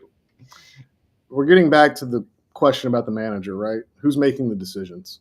Dana Brown, I think Dana Brown is bullish, and he's very optimistic a lot. I think we have to remember what the Astros have done in free agency and what they've done extension-wise in the Jim Crane ownership tenure. Their largest free agent deal remains 4 years and $52 million. That's the longest to Josh Reddick. They gave $3 and $58.5 to Jose Abreu last winter, a deal that until September looked pretty terrible. Now, give Abreu credit. He rebounded in September, had a great playoff run for them. They have to hope that carries over. And then extension-wise, the two biggest extensions they've given, they gave Jose Altuve $150 million, and then they gave Yordan Alvarez $115 million over 6 years a couple of years ago. So Kyle Tucker is going to want more than that. I know he had a terrible postseason, but that shouldn't really mar what he did in the regular season. Was almost a 30-30 guy. Led the team in WAR. He's going to want more than that. Alex Bregman quietly had a very, very, very good season, probably one of his better seasons as a big leaguer. He is going to want more than that. They're going to have to be uncomfortable doing some of these deals if they want to get Bregman done, if they want to get Tucker done. I can't envision a trade of either of those guys. If it comes to a point where they decide that they're not going to extend these guys, I can't envision that because Jim Crane wants to win. He is a winning first and foremost guy, and trading either of those guys diminishes the Astros' chances of winning next season, especially in a division where they're going to need those. And then otherwise, you look at this team, a lot of the same faces are going to be coming back. Their biggest free agents are Martin Maldonado, Michael Brantley, and in the bullpen, Hector Neris has a player option that he's all but certain to decline. Ryan Stanek and Phil Maton are also free agents too. So what are they looking for? They probably need another veteran reliever. Another outfielder would help. And then, they need to do this winter what they didn't do last winter, and that's fortify the rotation. Get another veteran arm in here to, give them some depth. It doesn't have to be a frontline guy. They return Justin Verlander. They return Framber Valdez. Christian Javier will be back too. But, we saw this season the folly in thinking that you can get by with, I think they came into the season with 6 or 7 starters. That's what they thought they were going to enter spring training with, and that blew up in their face. Hunter Brown and JP France came up and did commendable jobs, but they both were tired at the end of the year. They need to fortify the rotation. I think they need another veteran arm in the rotation. So that'll be something they look at too. And I think this team, certainly as it's constructed and what it has coming back, certainly it's going to be the same faces, same sort of core, to expect another kind of run like they had this year. Maybe make it 8 straight ALCS appearances and maybe see if they can get over the hump, get back to the World Series. Yeah, the window is still open for them, no doubt. Chandler, thanks for joining us, dude, right after the the hangover from last night. Appreciate you and all your coverage over there at The Athletic, and we'll talk to you in the offseason, man. All right, thanks, guys. Cheers. Chandler Rome, you can follow him on Twitter. We'll post his info there for you along with some of these clips. And in my mind, he's right. Houston is going to be active in the offseason, but they don't play even close to the top of a market. That's like when we talk about how the White Sox don't sign $100 million players, right? And it's not like a small market team. It's Houston. Houston's like the 6th biggest TV market, I believe. I think it might be bigger than that. It might be like 3rd or 4th. It's high. Whatever it is, it's high. I thought it was New York, LA, Houston. Are they 3rd? They're whatever it big. is. They should be spending more than 4 years, 52 on Josh Reddick a generation ago. I thought it was Chicago. Yeah, that sounds right. AJ will look it up. And Joe Maddon's going to join us right now.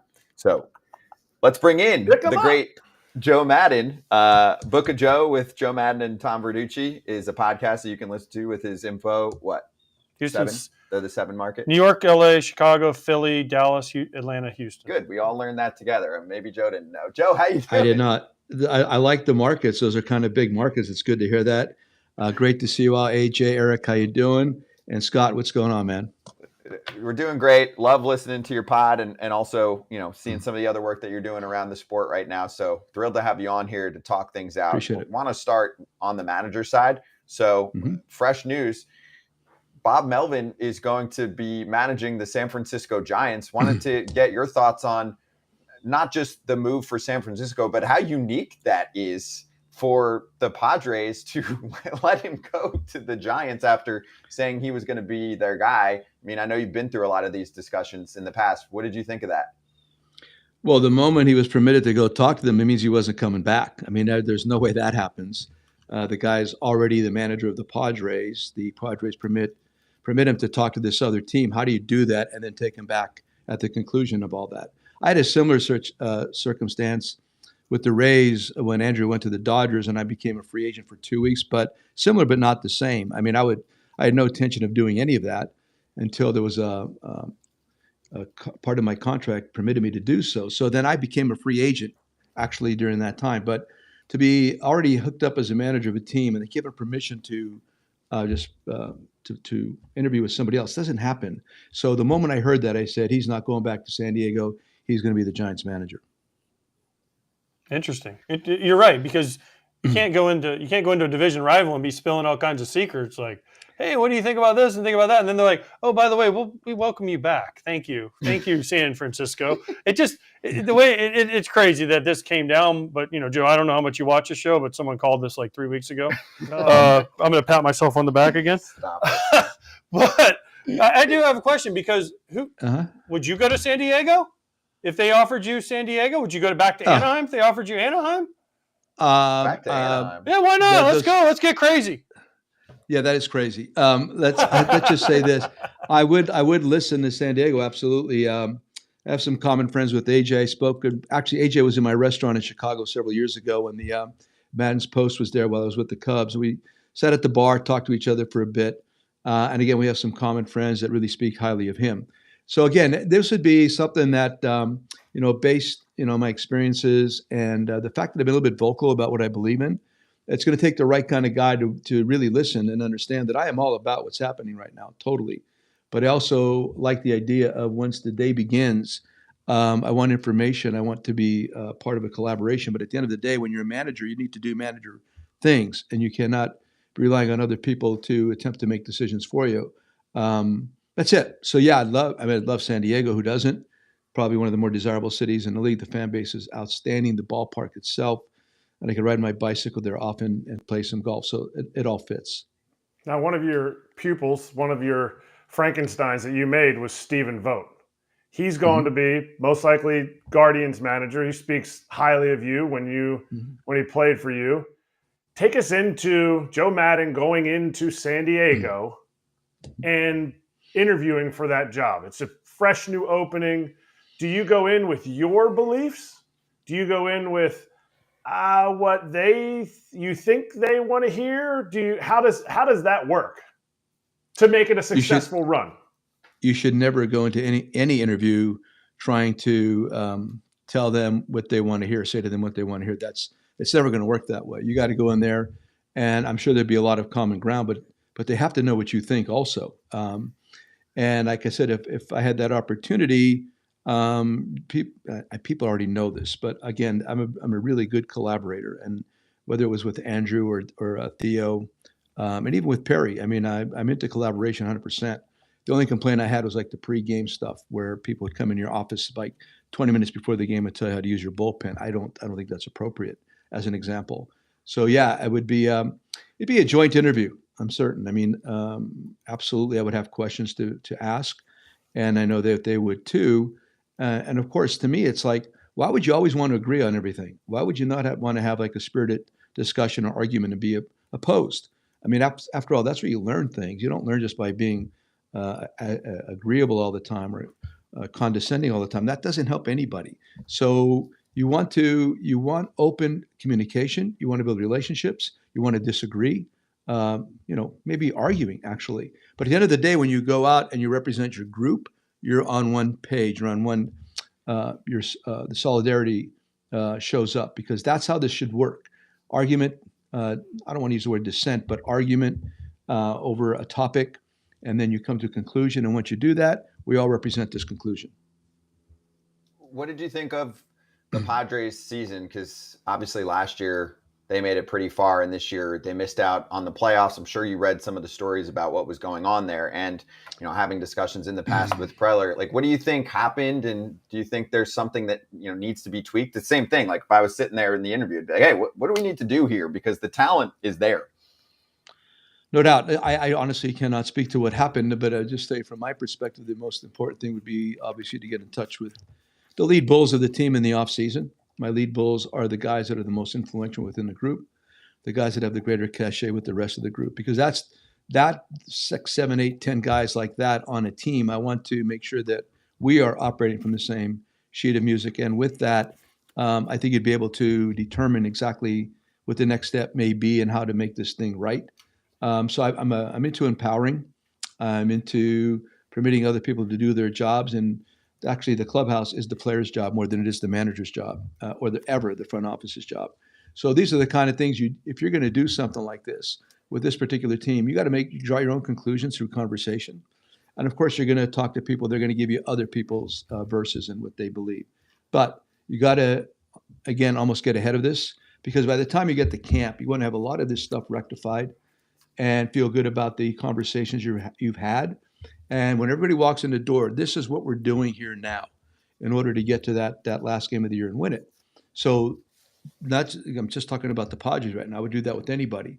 But a team as talented as they are, with the quote unquote superstars that they have, it would take, I think, a lot of, like I talked earlier, open conversation. I don't even know if the right word's argument, but just absolutely, I would want openness. I don't want, please never tell me what I want to hear. God bless it. That is so boring. I really don't like that at all. Just tell me what you think, not what you've heard. That's the way I'm going to get better. And I'm going to do the same thing for you. But know that even though I'm telling you what I think and not what I've heard, I could change my mind. If you give me a better logical reason to do things, yeah, I'm in. I'm absolutely in. So, yeah, it'd be an interesting exercise, but it would have to begin in the off season. Joe, in today's landscape of the way Major League Baseball is played, the manager, a lot of the front offices look at it as almost like, he's not a very good manager. We'll try the next guy. We can just fill in somebody. You look at Bruce Bochy and what he did with the Rangers this year. Uh-oh, Joe froze. Uh-oh. But I will say, we'll get him back. And what you just said was awesome. Steel face. the foliage behind it. There we go. That was, There, he's it was back. actually, it was a good look. I Okay, think Joe's coming back. Okay. Oh, there we go. We got you back. I don't know Joe. what's going on. I got good Wi-Fi. I've never had that issue before, so I don't know. Well, I'm strobing. I'm Joe, strobing right now. You know, Joe, when you and I get together, strange things happen. But No lie, brother. That is no friggin' lie, man. we're gonna get into that later. But It's Mercury retrograde when we're together. I'll tell you that. yes, exactly. Look it up, Mercury, look it up. that's right. That's exactly what happened. That's right. Hey, so no, my question is like a lot of the front offices now think like managers are just disposable, right? Out next. You look at a guy like Chris Young in Texas. He brings in Bruce Bochy after him being retired. How much of a difference has he made? Because I look at that team. I've covered that team the last couple of years. They weren't very good. Bochy comes in there. You walk into the clubhouse. It was a different feeling.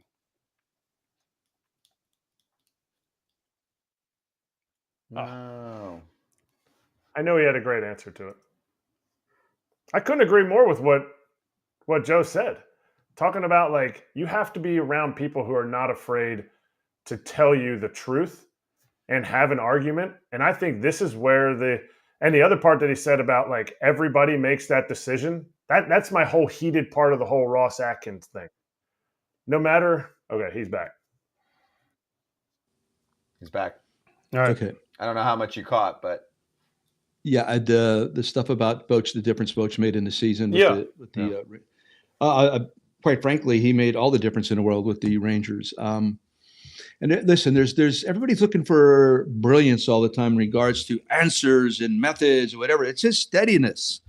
It's whenever he makes a decision and they look at the end of the dugout, they trust him. They absolutely trust him. They're never going to see him panic. They're going to see the same dude walk in the locker. They go. It's huge. These guys playing what the day's going to look like. So it made all the difference in the world. See why Chris Young, this guy I knew was going to be a brilliant general manager. Absolutely, the word is brilliant. So I think it is a combination between him and Boch. It's a nice marriage, man. I don't know how long Boch wants to do it, but that'll be a nice marriage for years to come.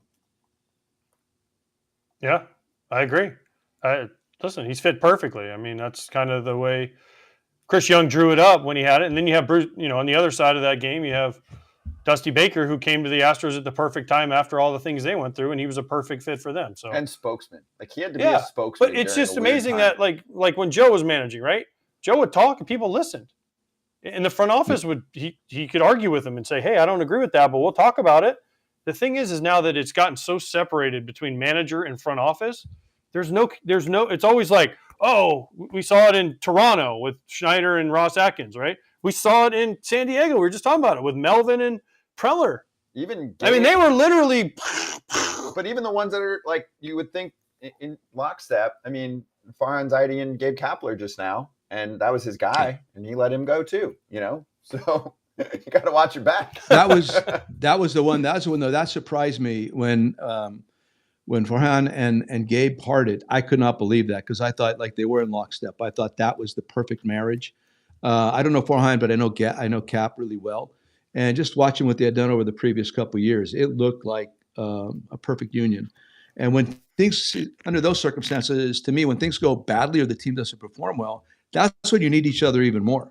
You don't need someone to take a Brody and all of a sudden shift gears and not have proverbially have the other guy's back. That's when you need it more than ever. When things are going well, man, shoot, it's easy. Let it fly, stay out of the way, that kind of stuff. Absolutely. When things are going poorly, that's when you really find out when somebody understands what this is really about and how this works. You have to have the other person back. You have to be there and sometimes defend them publicly when things aren't working well, because you leave somebody standing out there on their own, even though you're pretty much lined up philosophically, But then again, this guy's out there and he's taking all the heat for this. That's where you need to defend. Managers do play. I often talked about when I had like teams that didn't do very well, like the Angels, the Rays. All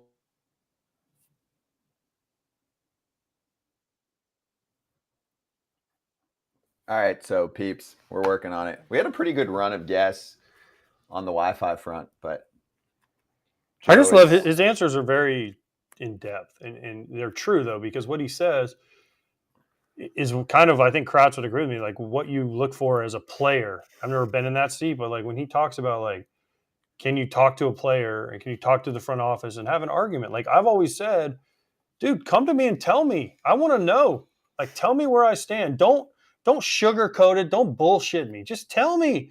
Tell me, okay, this is what's going on. This is what you need to improve on. Okay, at least I know, right? We're not playing you because XYZ. Okay, well, maybe I disagree with you and maybe we can have a conversation. There's a way to fix it.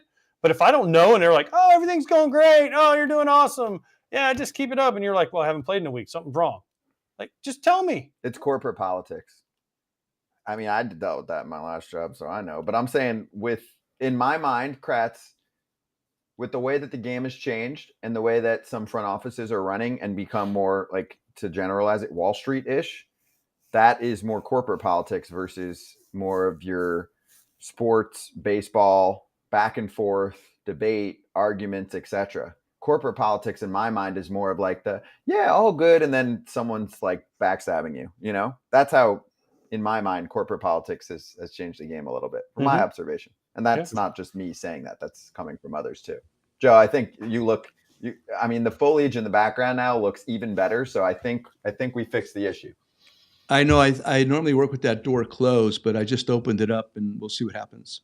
Okay. Sorry about that. Cool. But no, do you that's have not lead your door? fault. What do you have, lead doors up there? You know, I got this Pennsylvania? groovy door I am in Pennsylvania. It's the door that my dad used to have in his shop, plumbing shop downstairs, and I had it taken out and I had it put in my house here. And I don't know, there's glass on it, so maybe the glass has something to do with it. But we're good. We're good. Let's roll. I'm good. Okay, let's do it. I keep screwing up on you guys.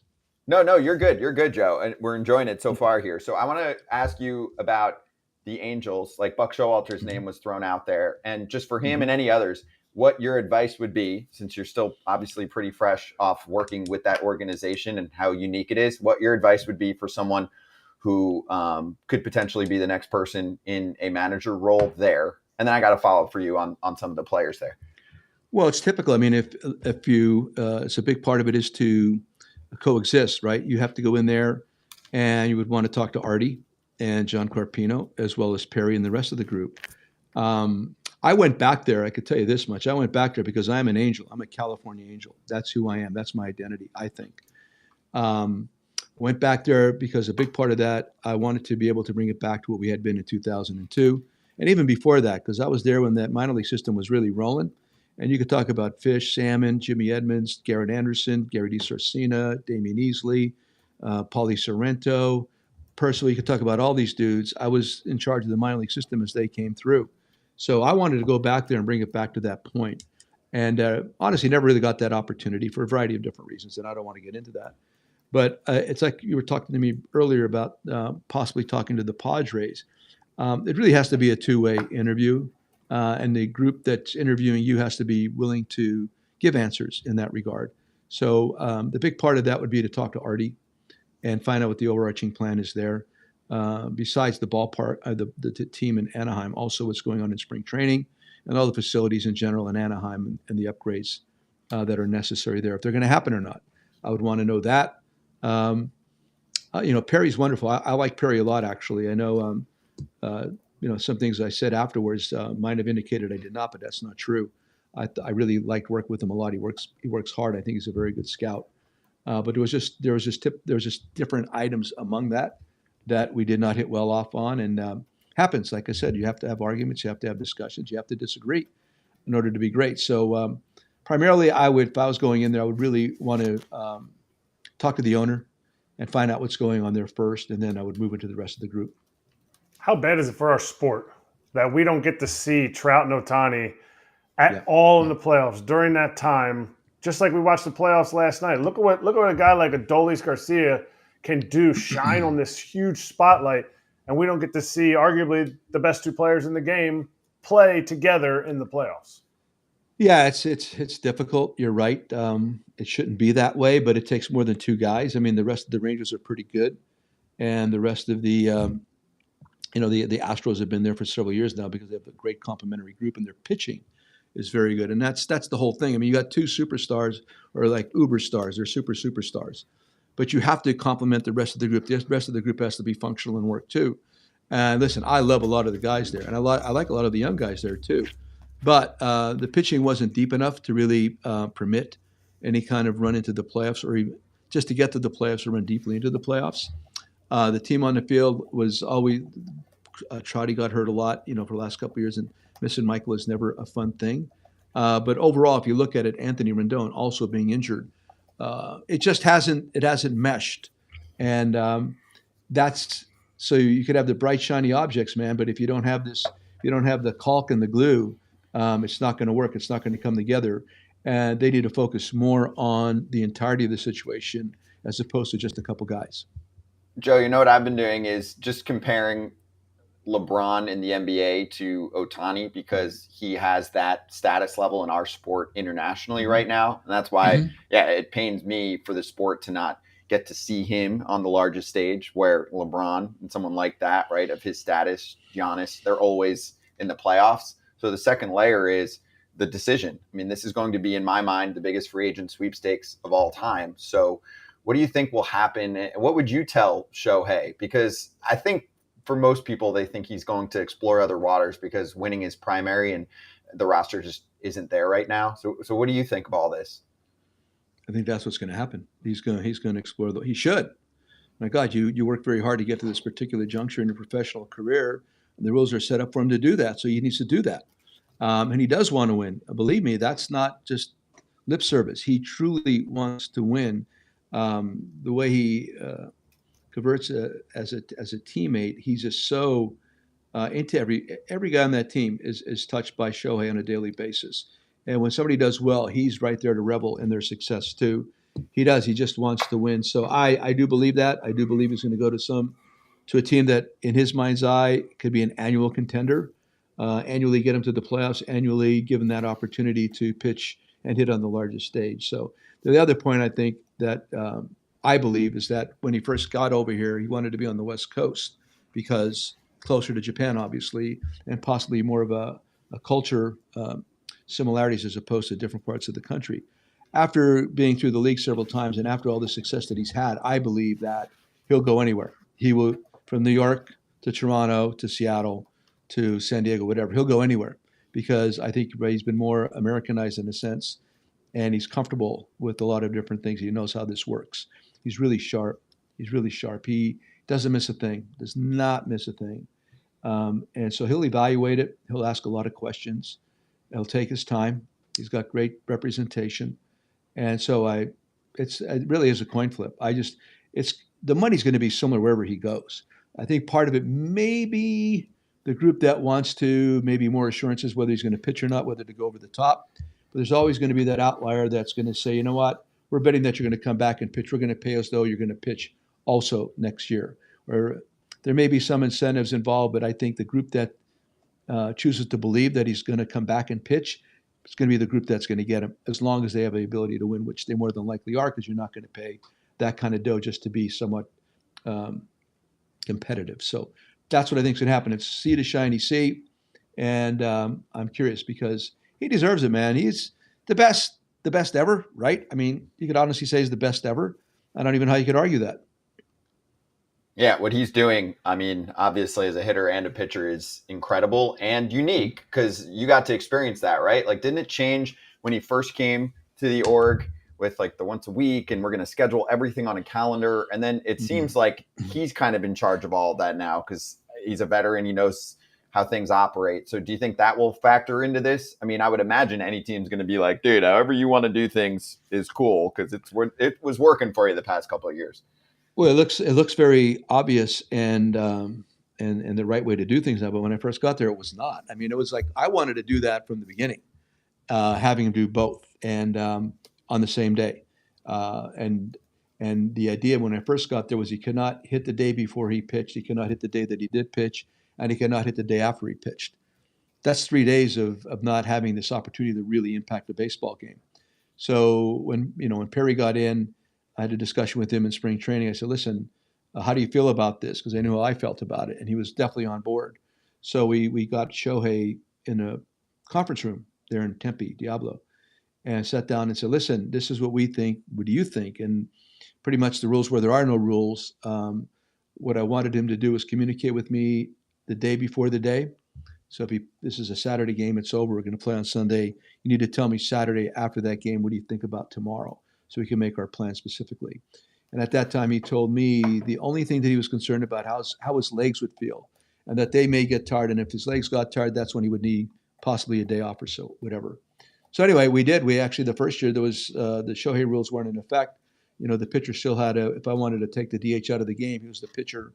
And we would lose the DH in that game. So we had to really manipulate, try to hit him first, try to hit him second to get maximum use out of him as a hitter, and then pop him late in the game, get him out, and then start playing a National League game. And then the next year it became the Shohei rules. So, he's a different cat. The rules were, what can you do? What can you do the next day? You tell me. You tell me, because I've never done this. Did it in high school, 2 or 3 days a week? Big deal. So you tell me this is every day in front of a zillion people. You're having to hit 100-mile-an-hour fastballs. You're trying to strike out guys with your wipeout slider and your plus fastball and your split. You tell me, because nobody knows how this feels except you. Joe, I know you're talking about Shohei and you're in deep and you're talking about how hard it was to manage him, but what about Trout? We've talked about on here that, Trout is a great player, not the biggest personality in the world. Would he have the personality to go into the Artie Moreno and say, I want to be traded? I think he'd have the personality to go in there and ask specifically, what's going on? What do you think about next year? What are your plans? I think he would do that. To go in and demand a trade, it's just antithetical to who he is. And I'll say that because, and take this the right way, because he's from the same neck of the woods as I am. He's from a small town in New Jersey, which is practically Pennsylvania. They tried to be Pennsylvania. They didn't quite make it. They ended up in New Jersey. But he's the same kind of town that I'm from, where you get your butt kicked if you get too big for your britches, Dudes in the town, your parents, your aunts, your uncles.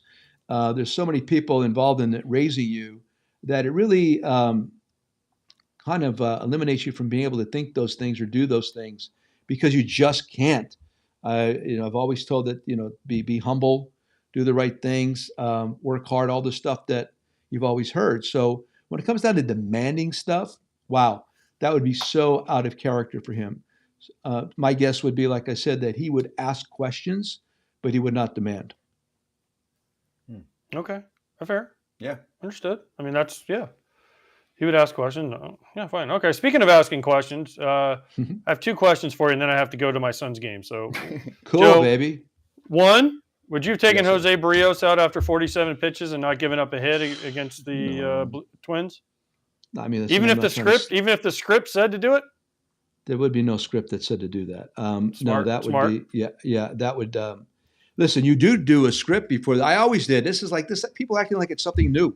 I got my cards underneath here, like literally underneath here from different games. I got this one from the Yankees, whatever date that was. But anyway, my script's already here. My script's there. My script's on the back. That's every game that I ever worked. You have a script. It's called theory. And then when theory and theory match up and reality match up, man, you're in good shape. But it's rare that theory and reality come together. So I liked having the plan before, during, and after you play the game. Before, during, and after. And you do that every time you play a game as a manager, a coach, whatever. So this is theory. So to me, theoretically, okay, you had to be heads up maybe the second or third time through with this guy after so many pitches. Maybe there was an issue there. And again, it was based on the other team's lineup. Fine. But when the guy's that dominant and he's showing you differently, you just got to step back a little bit and permit this to play out. So yeah, theoretically that might have been what had been drawn up before the game. Regards this heads up at this moment. Cucci coming in the game, the guy's a starter. He's not used to that either. That's the thing about starters this time of the year too. Although I did use Johnny Lester in Game 7, and I really believe that's the reason why we won that game, because Johnny was so good. But you got to be careful with that stuff. You got to be careful. So theory, reality, two different things. And you have to be prepared to adjust on the fly. And that's it. It's adjusting on the fly right there would have been status quo. Don't do anything. Now, we have a segment coming up that's our most favorite Game 7s in history. My least favorite was that game you just talked about, so I'll always hate you for that, for letting your team win that game. Yeah, so thank you. welcome. But then You're my welcome. last thing before I go, why is Doug Eddings yours and mine favorite umpire of all time? Oh, my Because God. Doug Eddings is the man as far as I'm concerned, so I'm sure you feel the same. I do. First of all, I like Doug a lot. He's a trip. You could talk to him during the game. I love Doug. I know, but he's made two of the most awful, controversial calls in history of my involvement in the game. First, it was AJ deking everybody. Oh my God! Strike 3. Josh Paul catches the ball, rolls it back to the mound, and all of a sudden AJ starts running to first base. The fact that Jerry Crawford backed it up—that's the part, because I love Jerry Crawford too. But that he did not back it up, and Doug was Mr. Ambivalent at that time. Nothing happens right there. Then, of course, the next ball is a liner down the left field line. Creedy, homer, double, whatever, run scores, we lose. And then there was another game against the Rays. You're running on second base, and you do like whatever you do, like the Matrix kind of thing out there. And again, we don't get the call. You end up being safe again. So that one I got kicked out of, I'm pretty sure, because I was the manager, right? Yeah. Do you remember what you told Doug Eddings? I kind of do. I could use the same language about him You can making. use whatever. He's I'm gonna making use you the look. language. Yeah, he's making you look fucking bad again. What the fuck are you doing, man? No, your exact quote, because I was standing there laughing. You go, Doug, he's fucked you once, and now he's fucking you again. And I'm here. You're fucking me because he's fucking you. And you're like, Doug, stop letting him fuck you. And I'm standing there like this at third base. That's probably accurate. That's probably accurate. I know. Incredible. And you know what? That's such good stuff. I mean, at the time, obviously awful moments. And the thing about you, AJ, you did anything you possibly could for your team to win. And that can never be denigrated. You cannot get pissed off at a guy that plays that way. And you do. You always did. And that's a big part of why you lasted as long as you did. That in your game calling and the fact that you always threw breaking balls in full counts and nobody ever figured that out. All the shit that you did that really pissed me off from the sideline. But again, the teams that you play on won. And those donkey little jam shots you would get with runners in scoring position. Hey, don't be jealous. Those count. I know they do. I love them. I advocate for them. I think they're great. Fucking 2002, you guys had 100 of them in that series. So we're That's even. right. We did. And that's similar teams to the old Twin teams at that point. That Angels team was gritty. And that's a great word to use for I was always respectful of the Twins and what Mr. Kelly did. And of course, Gardy after that. Loved the way they played. Played it real. It was real. It's real. It's real baseball played by real dudes that played well together. And you knew what to expect. There was a fearlessness about it. I really loved and appreciated that. Hey, Joe, last one from me. Your thoughts on the Rays season just now, specifically in the playoffs. I mean, they're going to have a new ballpark, but they got some negative attention for how the postseason looked there. You know, it was not a good turnout. And I'm wondering if they have the solution, or obviously AJ's always like, oh, we got to go to Orlando. But realistically, do you think there is a way to get more buzz in Tampa Bay in terms of attendance like the Lightning had? Well, theoretically, the new ballpark, but I don't see it being built in St. Petersburg. It just doesn't make any sense. The primary draw around there are fish. I mean, the place is located where it's located there. You're surrounded by water. There's no humans there. It's all water. People have those bridges, those causeways, whether it's the Howard Franklin or the Gandy or the Courtney Cox, or I like to call it the Courtney Cox, but the Courtney Campbell causeway. These are hard to get. You can't get there. You can't get there from here. Even coming down from Bradenton, et cetera, it's difficult over the Skyway. I don't see it. I don't understand it. I love St. Pete, great place, but it's not a major league city. It's not. It would be, I mean, for me, like, look, when we drive in there late at night, 2 o'clock in the morning, 3 o'clock in the morning, you see the skyline, and where you're going after a long road trip in New York or Boston or whatever, it's like, wow, this is not what everybody wants to make it out to be, and that's okay. I'm not denigrating the city. The city's great, and they're really St. Pete's really thriving. They've done a great job downtown. Restaurants. It's really a city of art. There's a lot of museums, et cetera. The Dali Museum is spectacular. And then, of course, you got the beaches. But it's not the right place to put a big league ballpark. You're going to draw that kind of people regardless. We clinched against the Orioles AL East one year in front of 10,000 people. Clinched AL East at the Trop. I still like Tampa for the ballpark. I do. Down near where the Lightning play, not far from maybe even Ybor. That'd be a great spot because Mr. Vinnick has really done a wonderful job there with the Lightning. And these guys, as a hockey team in that arena, draw more people on a nightly basis than the Rays do. And they play, 40, maybe 41 dates in a year, and half of what the Major League Baseball team does. I just think the appropriate boutique ballpark, boutique meaning I like a 25 to 30,000 seat stadium with like the coolest amenities possible, somewhere in the St. Pete on the water. In Tampa on the waterfront, makes the most sense in the world to me. And also on the side that if you're coming from Orlando, it's not as tedious to get to the ballpark. So these things matter. But I love Tampa. I'm going down there in a couple of months. I'll spend the whole winter down there. I like Tampa a lot, and I'm not to say I don't like St. Petersburg. I think it's great, but it's not what everybody wants it to be. Don't leave PA. I'm in PA. I'm in like an hour and a half from you. Don't leave it. I see the isn't it leaves great? Changing. Like, look it out the window, man. Look it out my window. You don't man. get that. You don't get that. You get palm trees and allergies down in Florida. Don't leave. Yeah, oak, the mighty oak, and I got oak trees surrounding me everywhere. So in the spring, I get my butt kicked because I get bad allergies too. No, I love Pennsylvania. I love it here. This is my dirt. This is where I grew up. I feel most comfortable here. The mountains here are the equivalent to the beach in Newport. This is my serenity here. I think that when you're surrounded by nature, there's really no more tranquil moment. This morning I had wild turkey running around outside here, and a lot of times at night I'll have the deer right over here. So there's something to be said for that. It definitely helps the heartbeat. For sure. It's PA. That's what it's about. I want to take back to like two things you had said and kind of meld them together. The whole Barrios getting taken out, but then you also mentioning John Lester was the reason that you guys won that game 7. Mm-hmm. Mm-hmm. We just watched a game 7. We just watched a team that went up by I think it was 7 then after the grand slam by Adolis in game 6. You had a similar situation in your game and you kept Chappie in. How much of those decisions do you, A, kick yourself in the moment, B, kick yourself if you had lost, and C, were you actually reading the situations? Because if I remember it right, Hendricks got screwed on a sinker down for ball 4, and he was dealing. To me, in my mind, I was thinking, and I was yelling at the TV, oh my gosh, why are they taking him out right here? This could be, Joe Maddon could be the MVP for the Cleveland Indians right now because they were not getting to him. So I know there's a lot to unpack there, but how did those decisions, get decided in the moment, but also before? Well, first of all, he had been hit hard earlier. Kyle had been, and line drive to KB got us out of a jam. Then he went through the next inning pretty well, and then here came the inning you're talking about. And it was strike 3. That was called ball 4 on Santana. And here's the rub.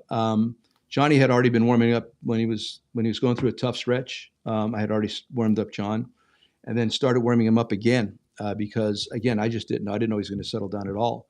And Rossi was down there warming him up in the bullpen. So David comes back in, and I said, "How is he?" And he says, "As good as I've ever seen, as good as shit as I've ever seen him have." Woof. Okay, I'm going to listen to that.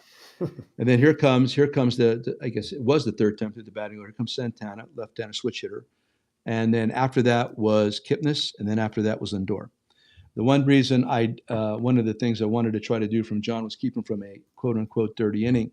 So he was the next in line, and he was the guy I wanted to go from Hendrick to John to Aroldis. That's what I wanted to do. I thought that was the right way to win this game. So here comes Santana getting ball 4. Now here comes Kipnis. Had I let Kyle pitch to Kipnis, and he got on. Here comes Lindor, who I wanted to hit right-handed, but now I'm bringing Johnny into an absolutely filthy situation, 2 base runners on minimum. And also, Kipnis had been swinging the bat well in that series, and I really thought he had no chance against John. Let's just end it right here because, again, John was hot. You can't keep warming somebody up and sitting him down if you're going to get utility out of him. So all these things are going on in your head. So the choice was based on a variety of factors, and primarily because Kipnis is coming up, Lindor on deck.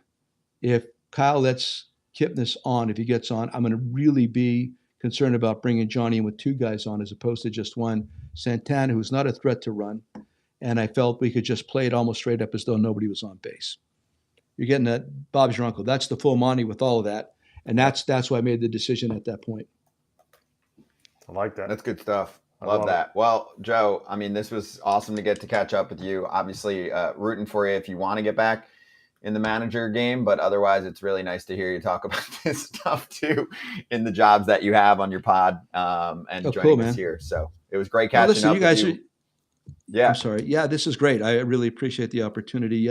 See, when moments like this permit me to stay present with everything that's going on.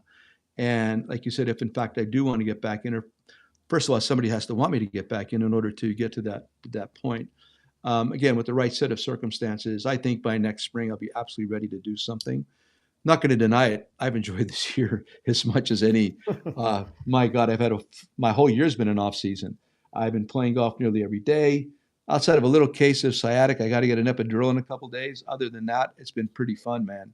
I'm able to do what I want to do. I just bought a firehouse up in Wilkes-Barre to store some vehicles. I'm going to fix that all up.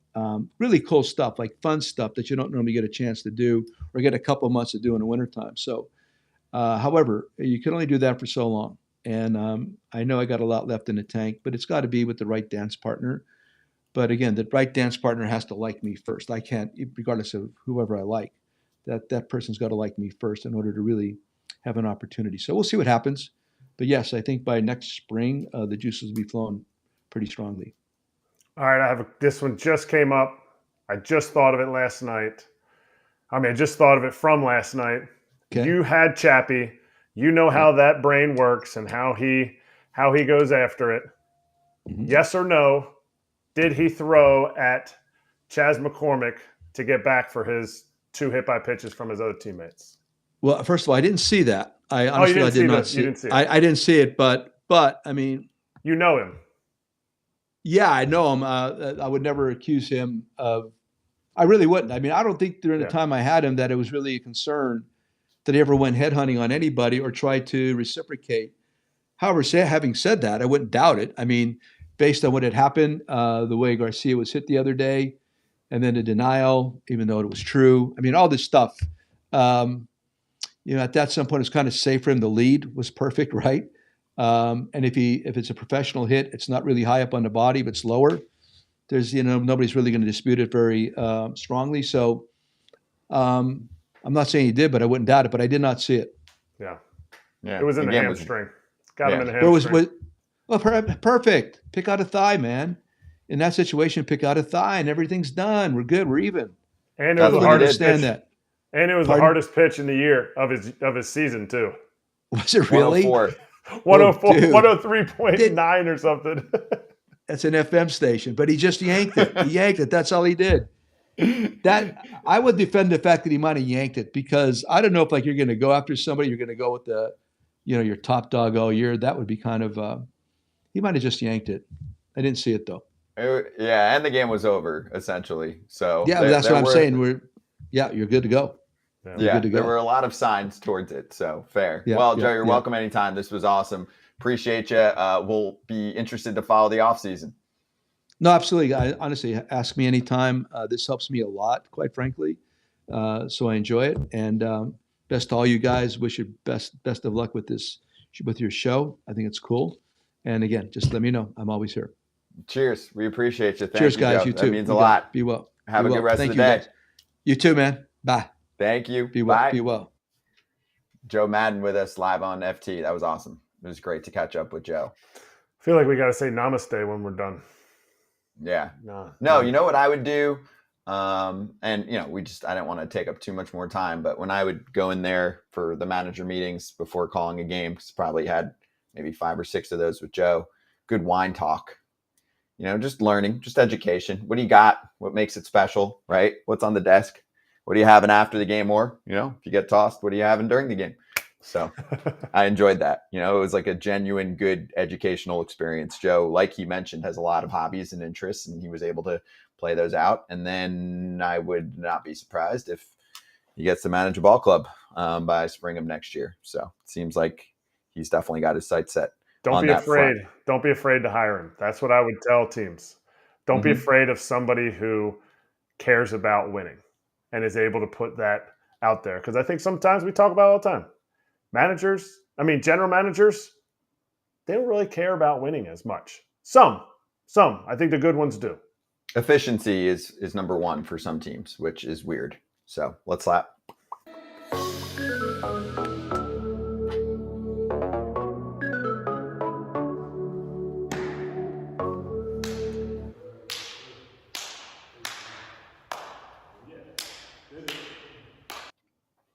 We can do Game 7, favorite moment.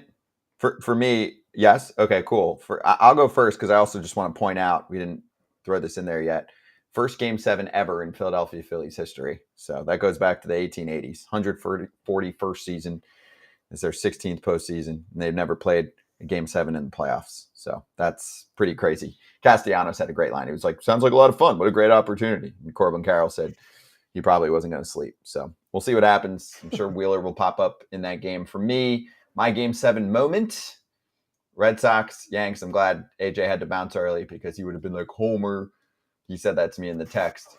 What? I'm like, Homer, what? Because I live in the same city as Johnny Damon? What does that have to do with anything? So I thought that this was the dagger, right? Red Sox up 2-0 in the second. Grand slam from Damon. I can remember exactly where I was at this point. It was a long-ass time ago. And I can just remember the shock factor because up until that point, you're like, yeah, it's cute, it's cool, but nobody comes back from 3-0. And then once that happened, I freaked out. I was like, okay, this is happening. A team's going to win 4 games in a row, and that's how life works. So just thought the moment was shocking. They actually, after some really tight situations and games, they actually handled them pretty early on, right? And for me, that's the one that stands out. I just always remember where I was, what I was saying, the whole deal. And at this point, it was basically 20 years ago. What do you got? I remember where I was for that. I was down in Florida. I remember where I was staying up to watch that game, to drive down to Florida, the game when they were down 3-0. I stayed up, and then I drove all night to Florida. That was a bad choice, but anyway. Yeah, that was a grind, but I'll never remember it. My game was just the one we just had on with Joe Maddon, the 2016 Cubs, Rajai Davis's home run. Like, I felt like I had such a connection with that home run because earlier, like 3 years earlier, I'd hit a home run off of Chappie, and I'm like, wow, it's possible I could have done that. And then just like I'm getting chills just seeing everybody reacting. Like, I love watching reactions of fans and teammates. Like, there's no choreographed dances there. There's dudes standing up giving like double high fives and jumping up and down. Like, that moment, while they didn't end up winning, and Cleveland fans will just continue to live on this pain. It was such an incredible game for me. Capped off by that moment. Yeah, okay, the Cubs ended up winning. That's cool for Cubs fans, but that moment was awesome for me. Yeah, and that's recent. Yeah, and that game was insane. That series was insane and very timely with Joe on just now. What do you got on your head? Oh, Blue Jays. Took me 8 years as a minor leaguer. Never made it up. Got sent away to the Pirates and then the Phillies, and then the Blue Jays traded me back. And I finally got to wear a real Blue Jays hat as number 31. Beautiful. That's a crisp blue. It's better than a lot of the other Blue Jays alternates that you have had to rock. So yeah, no, not the same. That's your gamer. That's your Game 7 gamer. I had a lot of Blue Jays hats because I was going up and down that year. I think it was 7 times I got sent up and down. So almost each time, my hats were in Buffalo. We were on the road. I got called up. I need another hat. And they were just like, whoop, always just giving me new hats. Little did they know how much they would be contributing to the end of the show every single day. We will see everyone on Foul Territory's YouTube channel. Yes, right here live after NLCS Game 7, Diamondbacks, Phillies, the post-game show, the real post-game.